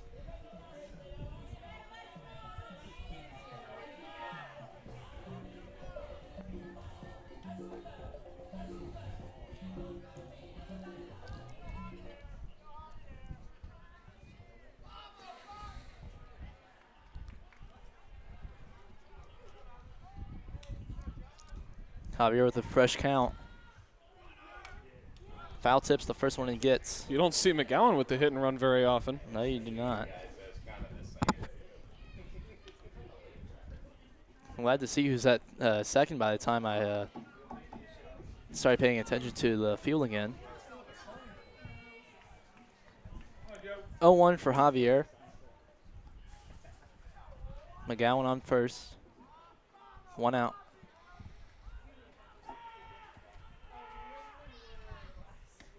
Swing and a miss from Javier, just a little too late on that one.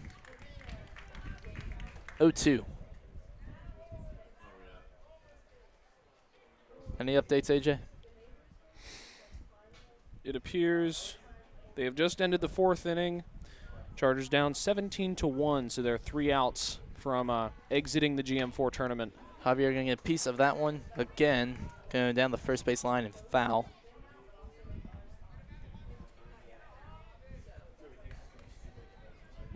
Javier staying alive with an 0-2 count.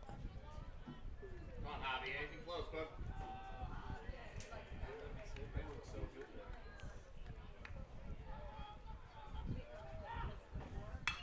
That one's going to get sent to right field. Going to get past the fielder. Jack McGowan rounding third. Getting signaled to go home. Can McGowan get in? He can. Javier's going to be safe at third after sliding. Score moves 8-6. 2-run game and a great triple from Joe Javier. Phenomenal placement of that hit. Just found the gap and now puts us a sacrifice fly away from a 1-run game with some still great hitters coming up. Braylon Whitaker. Yeah, I'd say this batting lineup is overall just filled with great hitters for the Chargers. And Braylon Whitaker, definitely one of them. 40% of the time on base and a .345 average. He can definitely send Javier home with only 1 out. We're going to go ahead and replace our battery at the conclusion of this inning. So, First pitch. Expect a little bit of a black screen. First pitch to Whittaker, ball 1. Called strike. Or called strike, okay. Missed the signal then.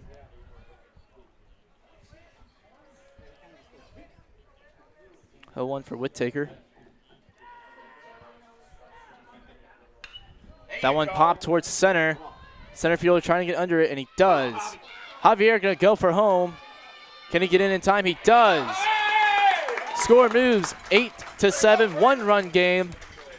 Like after Javi. Joe Javier slide into home. Looks like he banged himself up just a little too hard there. Yeah, it's a Maison. He'll be fine. Yeah, he'll definitely be okay. 2 outs. We'll start fresh with the 8-hole Jack Brandel. Now batting number 24. 2 outs.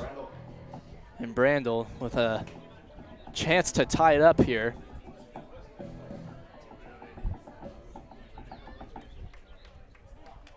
He'll have to get his first home run on the season to tie it up here. Let's see if he can do it. Here's the pitch.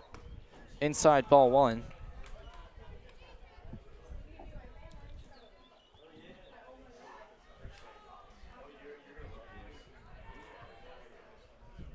Second pitch, high, ball two.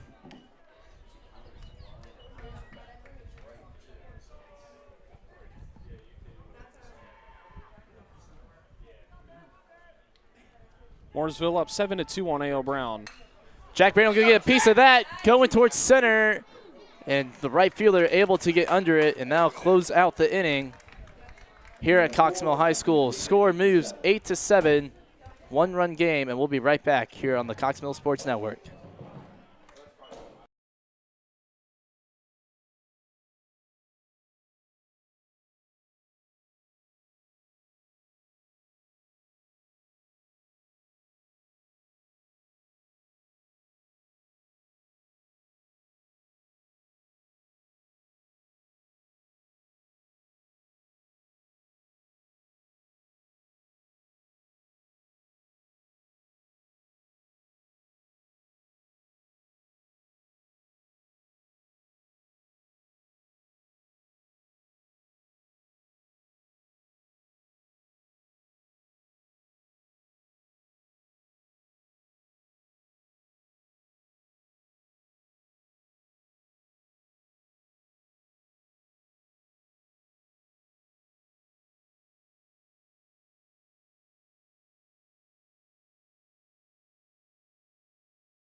Welcome back to Cox Mill High School as AJ fixes the camera. It's going to be ball one for, who is that? Number 12. Bodie Yance. So AJ, take it away from here. First two pitches he sees, balls, both of them. Zadalis still on the mound for the Chargers. I believe it's now his third inning of work.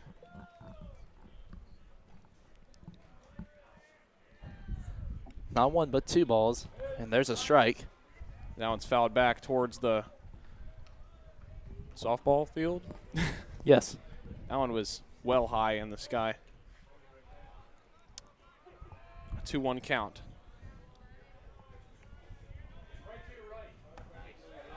Stayed up a little too high that time. It's a 3-1 count. The Chargers and Vikings have held each other scoreless exactly once. Both happened in the third inning. That one's going to be sent back towards the concession area. Full count. Bryce Warren on deck for the Vikings, the leadoff man. Seeing if their 9-hole can start him off well. He's going to send that one high in the sky. Lots of people calling for it. Looks like Zadalis is going to camp under it for out number one. That'll bring in Bryce Warren with nobody on and one out.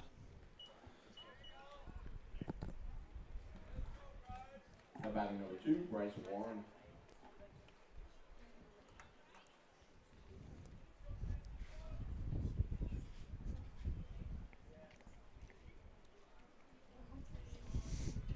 Looks like a little bit of a conference here between Zadalis and Coach.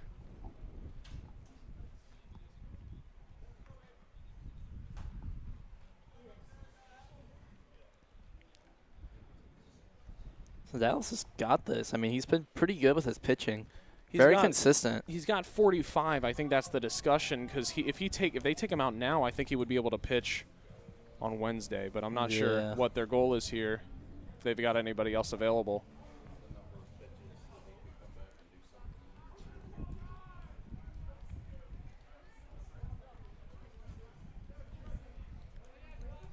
been a bit since I've checked the rules. What do we got over here, Rules Committee?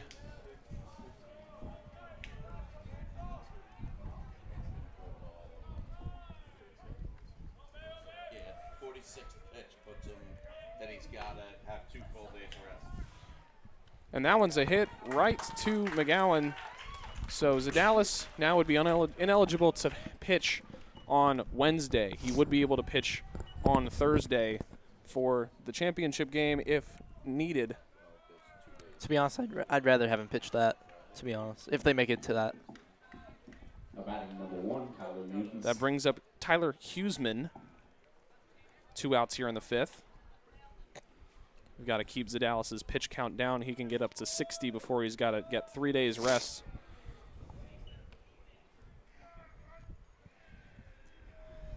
And finals game on Thursday.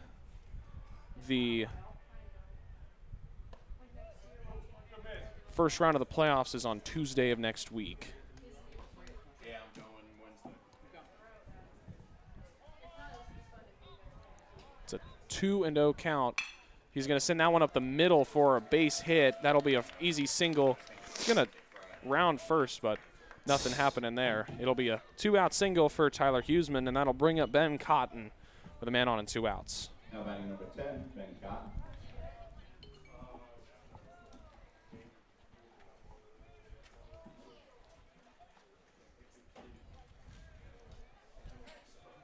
Final from Lake Norman High School, 17-1 in favor of the Wildcats. So the Lady Chargers will have the next 7 days after today to rest up, practice, and get ready to travel on Tuesday of next week for the first round of the playoffs, which they should make, barring any significant upsets near them in the RPI charts. We'll keep an eye on that as the week progresses. But just playing Lake Norman should boost their RPI, considering Lake Norman's like 5th overall in the state right now.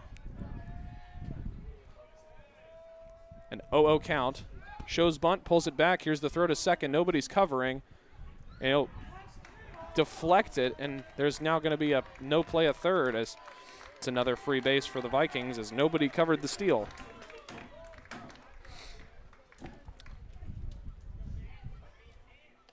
Mental mistakes here for the Chargers.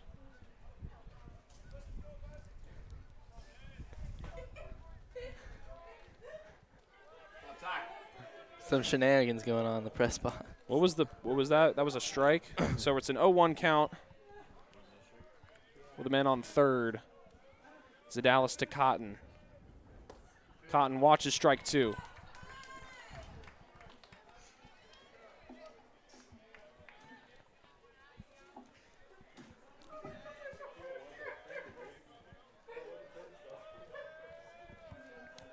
Zadalis a strike away from preventing a run in the 5th. He misses that one. It's a 1-2 count. Come on, Ty.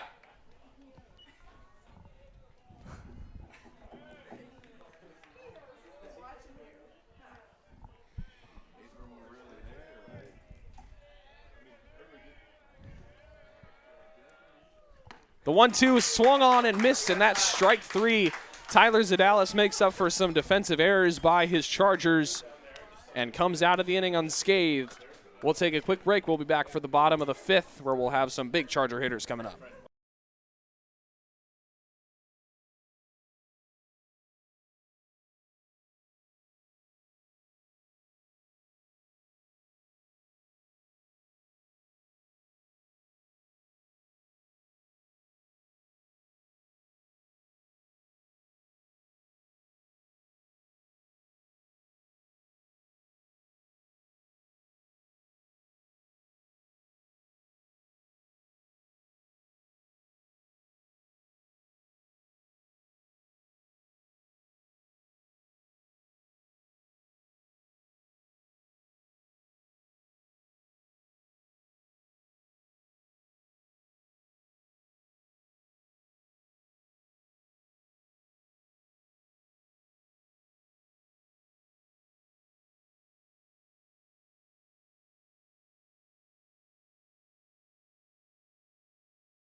All right, welcome back here for the bottom of the 5th. Jack Lopez, the 9 hole, is going to start us off, and then we'll hit up the top of the Cox Mill lineup. Where the big hitters are. Lopez with the triple his last time. Or that was Javier, sorry. Lopez, I believe he got on base last time. See what he can do to start off the inning. Swings through the first pitch, 0-1.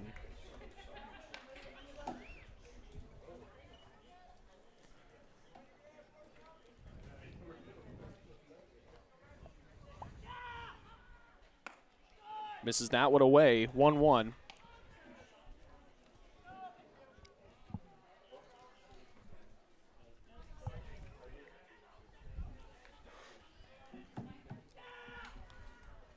Swings through another one. Now a 1-2 count for Lopez, falling behind in this one. Contact mode.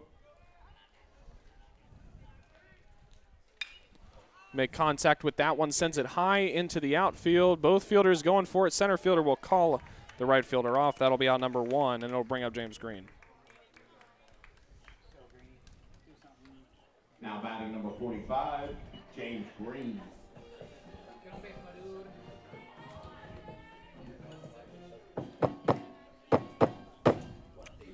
DeAndre Hopkins apparently is suspended without pay for the first 6 games of the season due to PED usage. PED? Yep. Is that a drug? It's steroids, basically. Oh, steroids. Green's going to send that Get one down. up the middle. It's going to get down and get past the outfield for a single. That'll bring up Connor Welker with 1 man on and 1 man out. Now batting number 4, Connor Welker.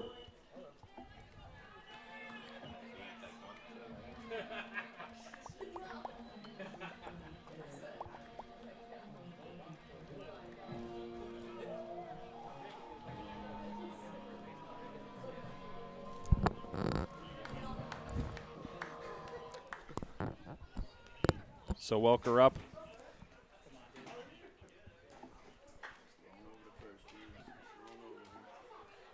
James Green. Here's a pickoff.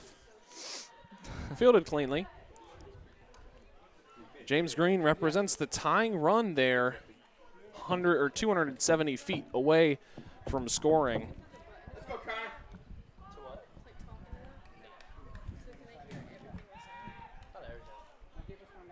Usually just what we say. Still no pitches to Welker at the plate.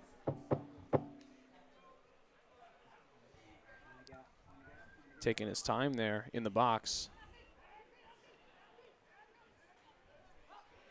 James Green taking a good lead off first. Another pickoff move. Lord. Safe. Did Jack McGowan just say no one likes you? I hope so. Oh, he's saying that he's saying that the pitcher likes James. That makes that. Oh, he likes you now. I Yeah. get it. That's funny. Still 0-0 for Connor Welker. And James Green runs, and Connor Welker's going to send it to center. down. James Green is going to have to retreat to first base. And that'll bring up Zadalis with 1 on and 2 outs. Now batting number 17. Just no break in the outfield for the Chargers for this at bat. Especially the right fielder and center fielder. They seem to have their stuff locked down. You've got the speediest guy on the field and on first base. You've got the most prolific hitter at the plate. 2 outs in the 5th.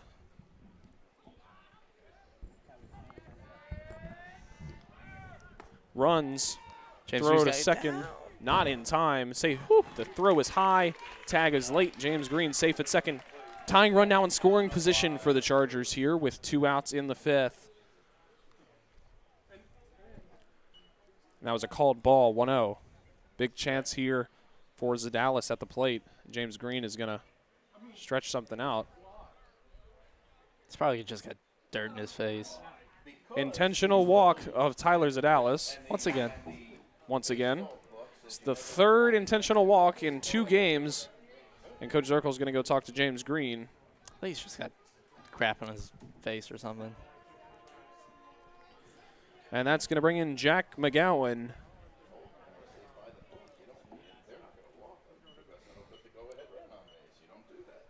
And that's going to, looks like they're going to bring in a pinch runner. Maybe we'll get Bryson Blackwell again.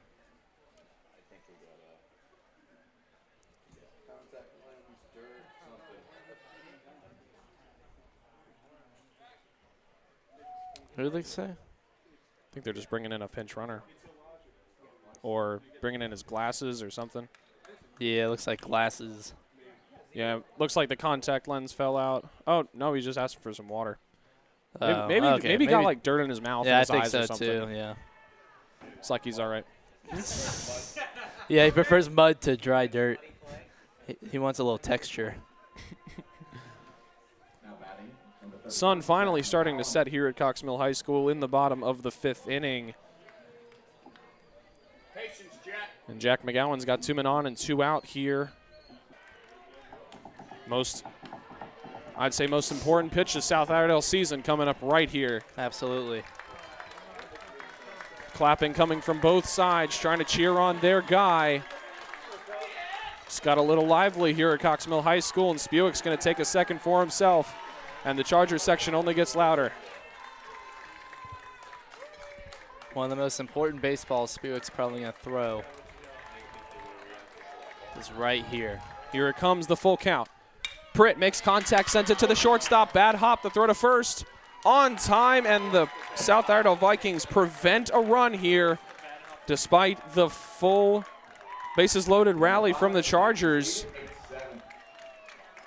And that'll conclude the 5th inning. It's still a 1-run game in favor of the visiting Vikings. We'll be right back in just a second for the 6th.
Leading off here on the top of the 6th, it's going to be Gage Tomlin. Leading off the top of the 6th of the Vikings, number 16, Gage Tomlin. Vikings able to scoot away from the 5th inning. No runs in for the Chargers after bases were loaded. Tyler Zadal is still on the bump. That's going to be called strike 1. But Zadal is still on the bump. Hoping to hold the Vikings at 8 so they can get the bat swinging once again. Tyler Zadalis only has 7 more pitches to work with before he's out until the playoffs start on Tuesday. 6. Make that 6. That's ball 1. So I think it's safe to assume he's going to go the distance tonight, and then they'll plan from there. That's going to be inside strike 2 called. 1-2 count. Maybe they'll work with an Anderson-Javier combo on Wednesday should the Chargers come out with this. I wouldn't mind that. 1-2 count. Swing and a miss, strike 3. That's going to be out number 1 for the Chargers on the first batter. Good start here on the top of the 6th. And up next, number 24, Michael Eckhorn. We have a final from A.L. Brown High School. For Mooresville High School. Mooresville wins 7-2. So Mooresville will be the home team at Lake Norman High School against the winner of this game. Softball final, A.L. Brown upsets West Cabarrus at West Cabarrus 12-5. So the 5 seed defeats the 4 seed. It'll be A.L. Brown who plays against Mooresville. And they'll be the visiting team in the game, but it'll be a home field game for A.L. Brown.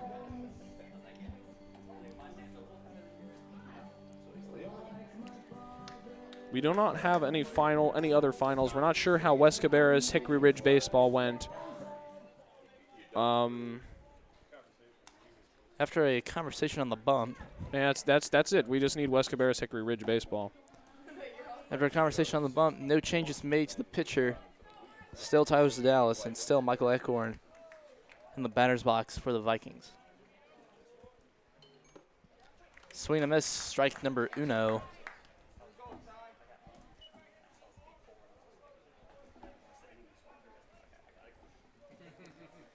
Hurricanes and the Bruins at the first intermission, tied at 0. Another swing and miss, strike 2 for Eichhorn. Zadalis looking to punch him out. One more pitch. Just barely didn't. That's pitch 59. And Coach Robinson going to call time and probably get him out. Yep. That was pitch 59 just now. So they want Zadalis. Zadalis not too pleased by this decision. They want him to be eligible for Thursday should the time come. But the Chargers down by 1. Not sure if the time will come even to play Wednesday against Mooresville. Who are they bringing in? Joe Javier. We'll take a quick break as Javi warms up. We'll get a couple sponsor messages in a second, and we'll be right back.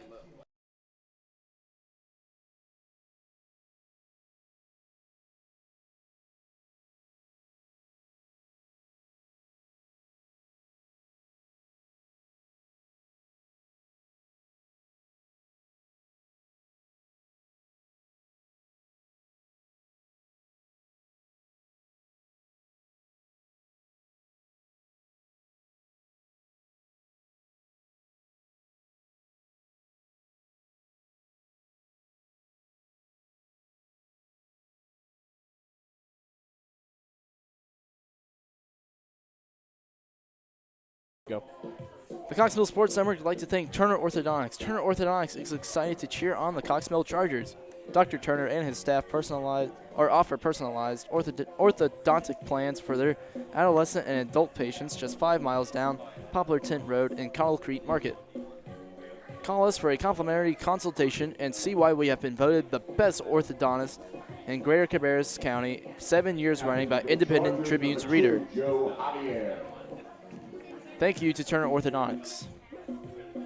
We also like to give a quick thank you to Carolina Power Partners. Carolina Power Partners, proud to deliver clean, low cost, and reliable energy to the city of Concord and North and South Carolina communities.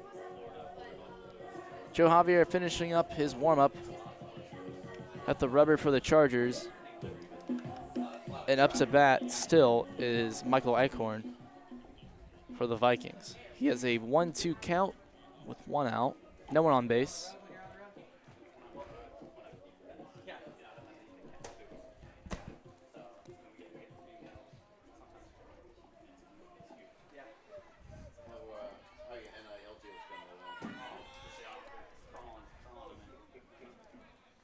So Javier going to try and make his appearance known tonight here in the top of the 6th. Here's the first pitch. A little high curveball. Strike, or ball 1, excuse me. 2. Or ball 2, yeah. 2-2.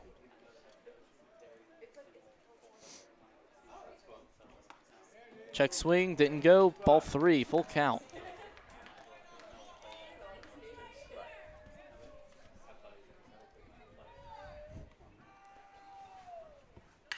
That one's going to be put in play. Past Jack Brandel into the outfield to McGowan.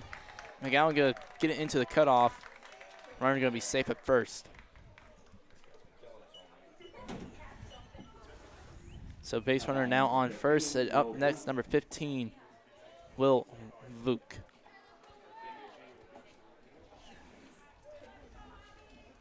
Still 1 out. Now runner in play.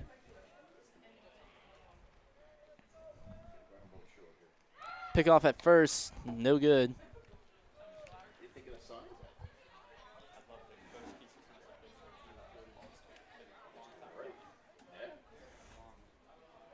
So we have our softball round 2 matchups. Mooresville versus A.L. Brown, the 1 versus the 5, and then the 2 versus the 3. That Hickory one way Ridge versus wild. Lake Norman. Runner's going to go from first to second on his feet. Those softball games will happen at Kannapolis Middle School. A.L. Brown High School, the host of those games. That'll happen on Wednesday. All 4 of those teams are ranked inside the 4A top 20. The GM4 is a very strong softball conference. 1-0 for Will Vuck. Turns to 2-0.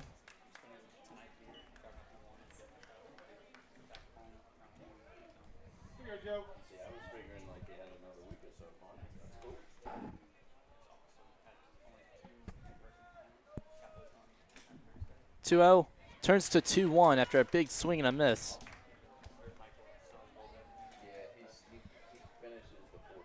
So 2-1, 1 out. Runner still on second.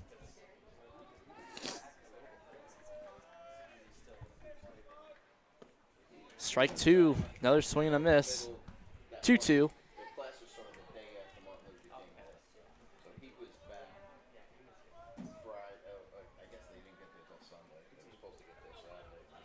Two for Joe Javier. Looking for the 3rd strike. That one just fouled. Proving our point with the nets. No one got bonked, but almost. Still 2-2.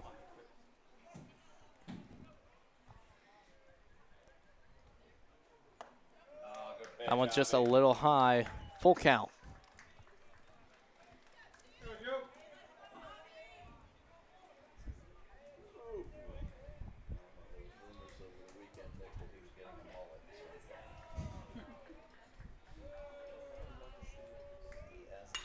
That one's going to be sent to right field. McGowan trying to get under it. Just over his glove. Runner going around third. Going for home.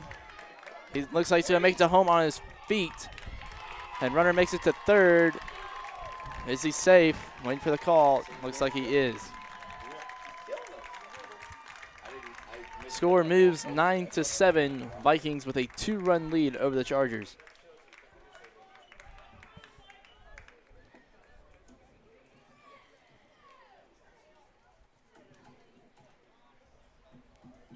Still one out with a runner on third. Now batting number 5, Luke Davis.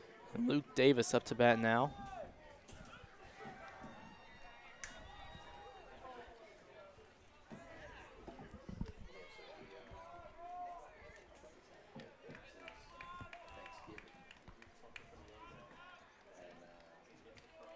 Here's the pitch to Luke Davis. High and wild. Runner's going for home. Can he get him at home? And safe at home. Score moves 10-7. 3-run lead for the Vikings.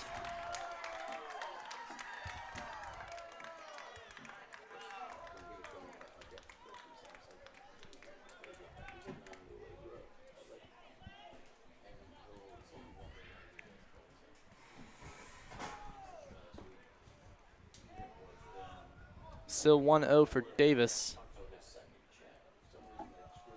Second pitch to him. Swing and a miss, strike 1.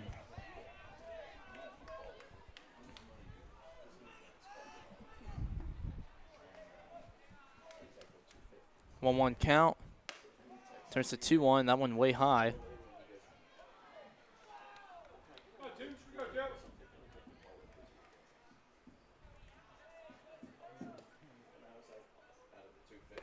Swing and a miss, strike 2, 2-2.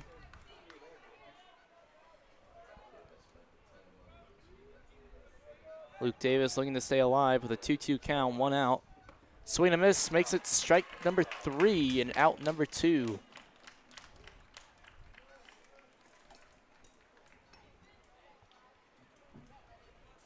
Now batting number 4, Luke Winterhalter. Now brings up Luke Winterhalter, number 4, the left fielder.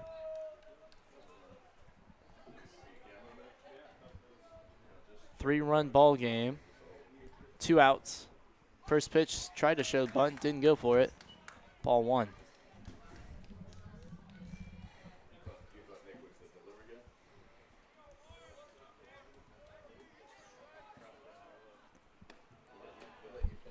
That one a little high, ball 2.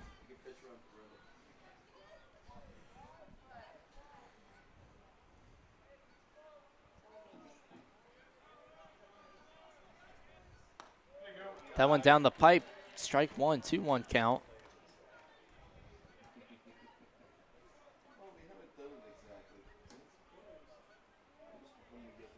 2-1, turns into 2-2 after a foul ball. 2-2-2.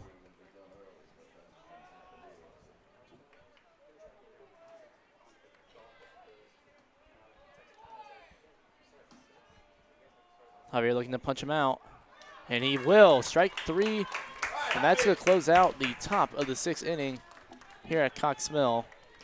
Score moves 10-7 Vikings, and we'll be right back here on the Cox Mill Sports Network.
Leading off for the Chargers here in the bottom of the 6th, number 2, Joe Javier.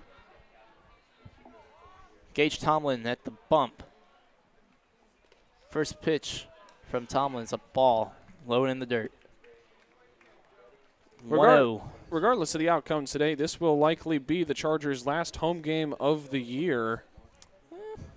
Hopefully not. It says it might be, hopefully not.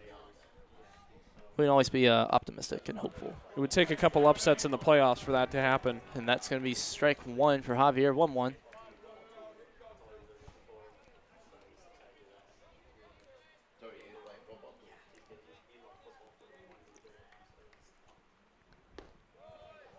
Turns to 2-1. Too low.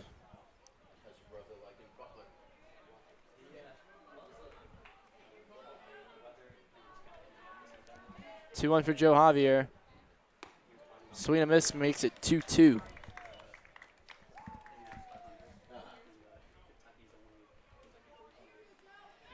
Javier trying to start it off, excuse me, for the Chargers here in the 6th. 3-run game would be awesome to get a couple here. That one going to be ball 3, full count for Joe Javier. Filling it up against the new pitcher, making him work. He's going to have to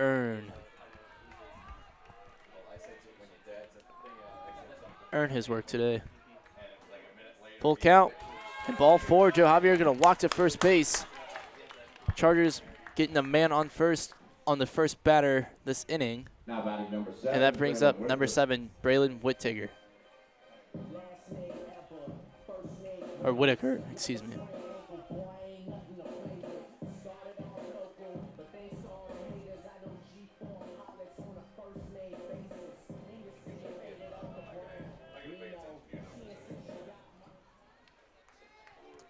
So Joe Javier on first. Braylon Whitaker up to bat in the left-handed batter's box. No outs, showing bunt. He's going to go fair. He's going to get the first after the fumbles the ball by the first baseman, or excuse me, third baseman.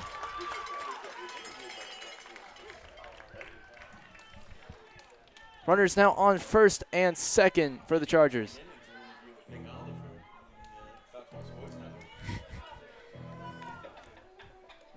And now up to bat, Big Jack Brandel, number 24. Runners on first and second, no outs.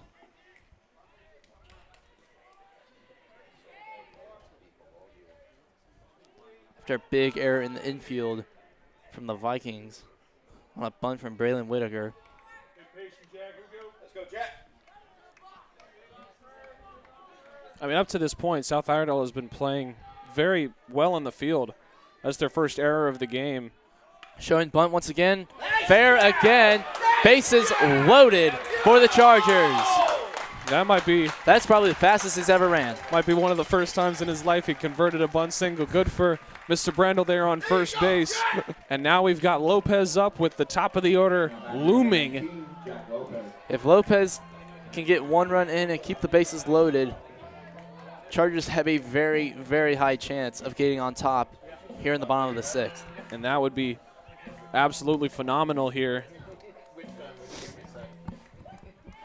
Jack Lopez, the tying run on first, the go-ahead at the plate here in the sixth.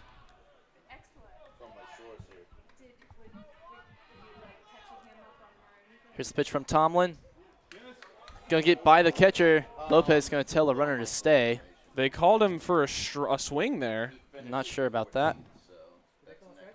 Looks like he did call a strike. Interesting. So 0-1 for Lopez at the plate.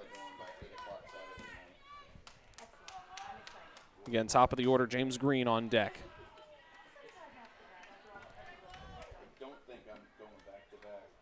Just the pitch. Strike two. Caught the outside edge of the zone there. Lopez looking to stay alive.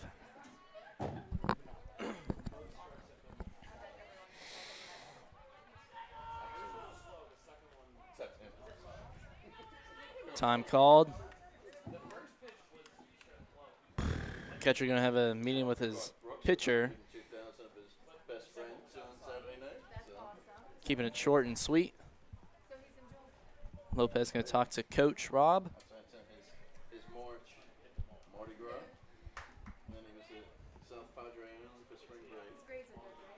Still 2-0 and bases loaded. Lopez looking to stay alive.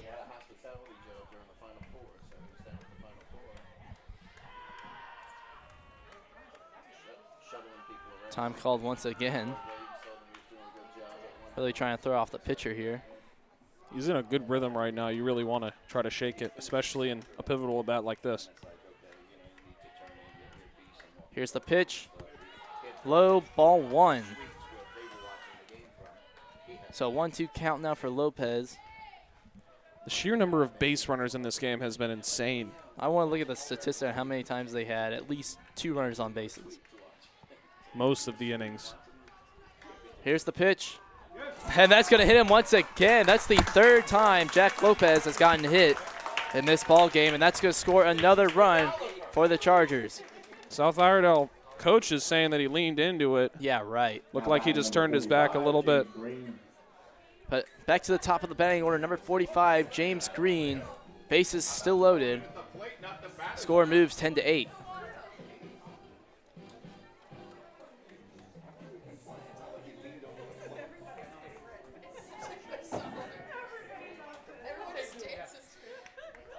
So James Green in a critical situation here. The tying run on second. He's got no outs. He's got nothing to worry about. Brandel's still on second. Interesting no sub. Yeah, that's fair. I would consider. Time going to be called by the batter. I would have considered doing an actual pinch runner for Brandel here. Interesting that they kept him. We'll see how that plays out. Maybe they're doing it right now. Yeah, I think so. Coach Rob pulling out the paperwork. And let's see who comes out of the dugout. And it's going to be number 44, Cruz Ungara. So yeah, Cruz Ungaro is going to come in for Brandel. Smart decision. That's That's I like how the we time both run. noticed it. We were like, wait a minute. Yeah. That's funny. So you got all your lethal weapons for base running on, including James Screen up to bat. No outs. He's got a 1-2 count.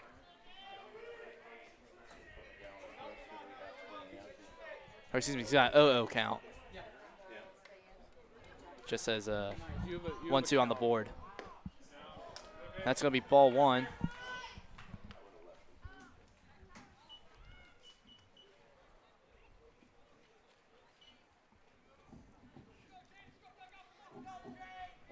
James looking for the perfect opportunity to swing. That one bounces on the ground, gets fielded by the second baseman. Safe at second, and another run gets in for the Chargers. Score moves 10-9. Bases still loaded. And here comes Connor Welker. Hey, Clay, who's on deck? McGowan. No. No.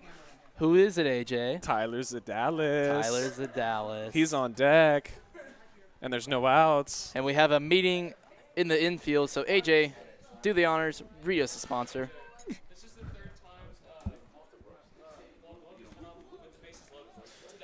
This mound visit is brought to you by G&N Pritt Real Estate. Finding the right real estate takes focus and attention to detail. Takes a great listener who can transform your specific needs into creative solutions.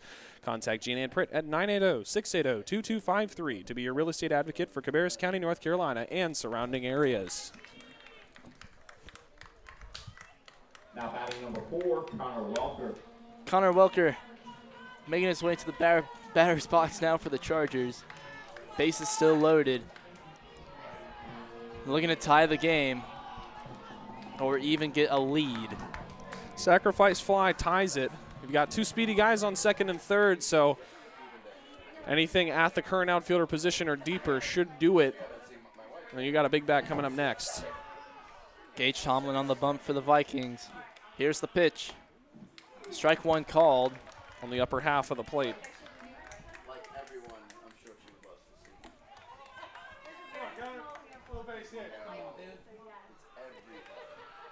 0-1 for Welker, no outs.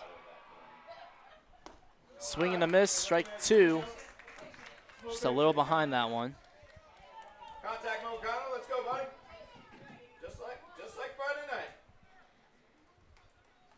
Connor Welker has had quite a few opportunities with the bases loaded against South Iredell, including his walk-off. And that's swing and a miss, strike 3, and out number 1 for the Chargers. Base is still loaded. He would not have the same luck that time. Not today, but here comes Tyler Zadalis. Not to mention the home run he had last Friday. Definitely has the potential to do it again. And this time for a grand slam. And you can't say it till it happens. I said potential. Sacrifice fly ties the game, and that's the most important fact to note right here. Time called by Zadalis.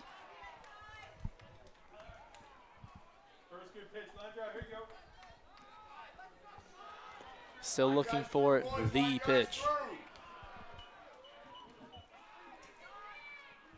First one he gets, low, ball 1. Can't intentionally walk him here. That ties the game. Don't want to do that. That would be some next level stuff. Some next level weirdness for sure. It's 1-0 for Zadalis. Here's the second pitch. He's going to put that one in play. Past the shortstop. Tie ball game. Getting another one in. Chargers in the lead by 1 run. Courtesy of Tyler Zadalis. Runners now on first and third for the Chargers. Score moves 10-11. Chargers on top for the first time this ball game, and Jack McGowan up to bat. That was an immensely important hit from Tyler Zadalis. Shortstop just wasn't ready for the velocity on that one. There was a potential double play ball if he could get his hands on it, but he just was unable to. And now the Chargers lead. McGowan with one out. Corners covered by runners from the Chargers.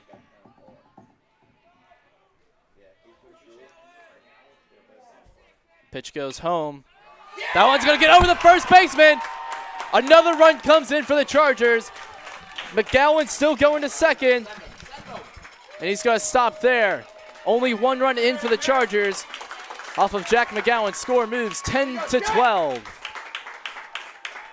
Runners on second and third. That's his third double in 2 games. And number 20, Colin Pritt, with a chance to get another RBI in for the Chargers to get a 3-run lead over the Vikings. Sacrifice fly still can bring in a run. Absolutely it can. Only one out. Insurance is important here. I wish we had an insurance sponsor. Could plug them right here. That insurance hit was presented by your insurance company here. Hit us up. Contact Philip DeVonzo. You can sponsor Cox Mill Athletics and the Cox Mill Sports Network. That one going to be a called strike, lower box or lower half of the zone. 0-1 for Colin Pritt.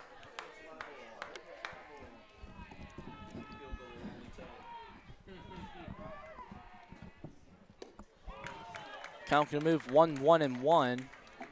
Or that was a Pardon? was the first pitch a strike? Looks like it. Okay then. So 0-2, 1 out. Spoke too soon there.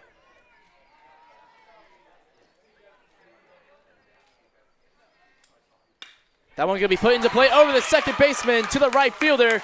Another run gets in. Can we get another? Slide. He's safe at the plate. Chargers up 14-10.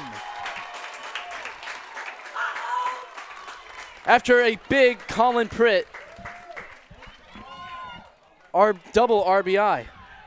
15. 15, no, 14. 14? 14, they had 12.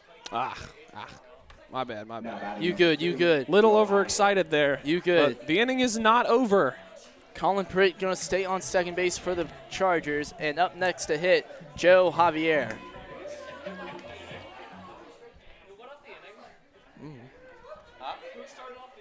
Javi. So the Chargers have now batted around. Joe Javier hits for the second time this 7th.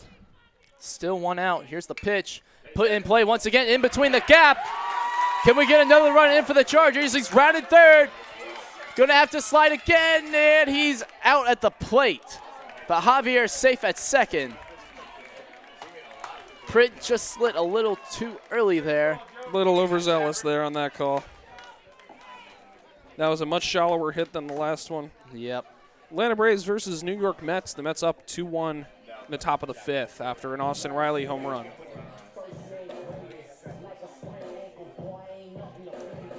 But still, nonetheless, 4-run lead over the Vikings.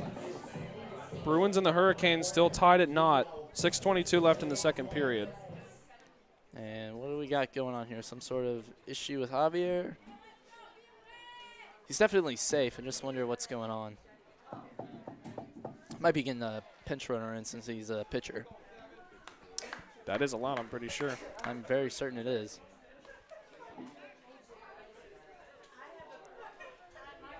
They do have 2 outs. And it looks like they are. They're going to have, is that Cruz? No, 11. I think that's is that Carter Gentile, it is Carter Yeah. Gentile. So Carter Gentile going to check in for Joe Javier at second base. And up to bat, Whittaker. Or Whitaker. It is Whitaker. Here's the pitch. Low ball 1.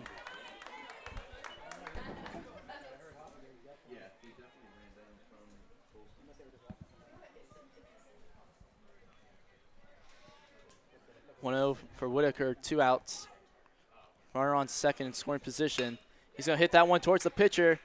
Can he get to first in time? No, he cannot. That's going to close out the 6th inning here at Cox Mill. Score moves 14-10, Chargers on top. We'll be right back for the final inning here on the Cox Mill Sports Network.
And welcome back for the top of the 7th inning, as South Iredell has 3 outs to go before their season expires. They are currently outside of the playoff bubble. And the first man that'll hit for him right here is the 9-hole Bodie Younts. Javier still on the mound for the Chargers. First pitch to Younts is called a strike on the inside half of the plate, 0-1.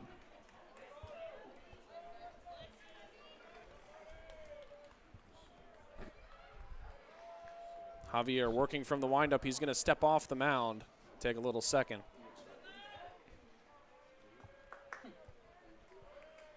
The 0-1. Called strike 2 on the outside half of the plate. Quickly 0-2 for Bodie Younts.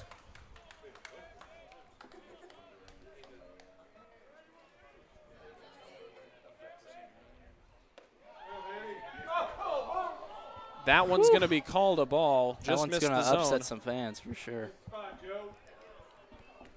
Maybe payback for those 2 close borderline calls we just had, perhaps. But we'll see. It's still a count in favor of Javier. Here's the 1-2. Strike 3 called. And it's 1 out here at Cox Mill High School. And we'll see the top of the order for the South Iredell Vikings. Still down 4 here in the 7th. Javier getting right to business. He wants to end this game now and move on to Wednesday. Some chirping has been going on between these 2 dugouts since game 1 last Tuesday. The Chargers looking to close out this elongated 3-game set with a victory, and a resounding one at that. First pitch is a ball, 1-0. Bryce Warren, the lefty, hitting off Javier, watches strike 1 that time. It's 1 each.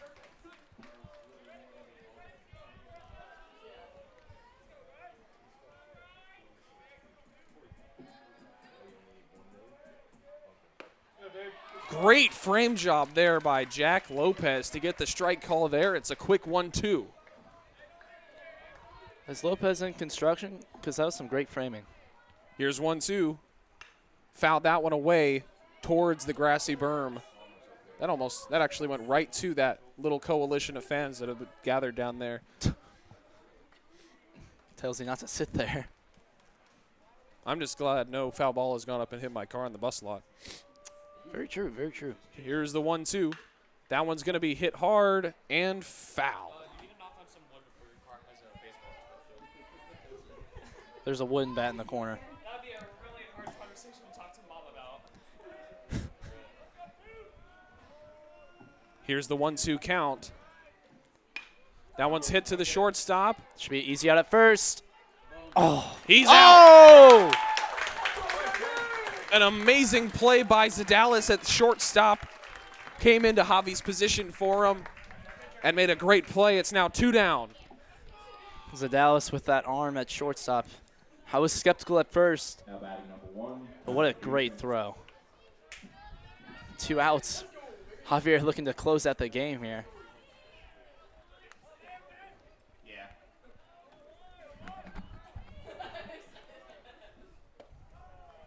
High ball 1, the first pitch to Huseman. South Iredell needs 4 to tie, 5 to take the lead, and they do not have any more outs left. The 1-0 to Huseman. Hits that one to Zadalis. This could be it. Here's the throw. Yes! Out number 3, and South Iredell's going home. The Chargers advance to round 2 of the GM4 tournament. They will face Mooresville at Lake Norman High School on Wednesday evening. Thank you for a great night. We'll get this handshake line in here, and the Chargers come out on top once more against the South Iredell Vikings in similar fashion. On behalf of myself, Clay Redding, my brother Jake, and all of us here at the Cox Mill Sports Network, we will get an interview with a player or two down there. We'll post those to Instagram, and we will hopefully see you on Wednesday night. If not, we'll be giving you social media updates. So stay tuned with us there. Have a good night, everybody. We'll see you again.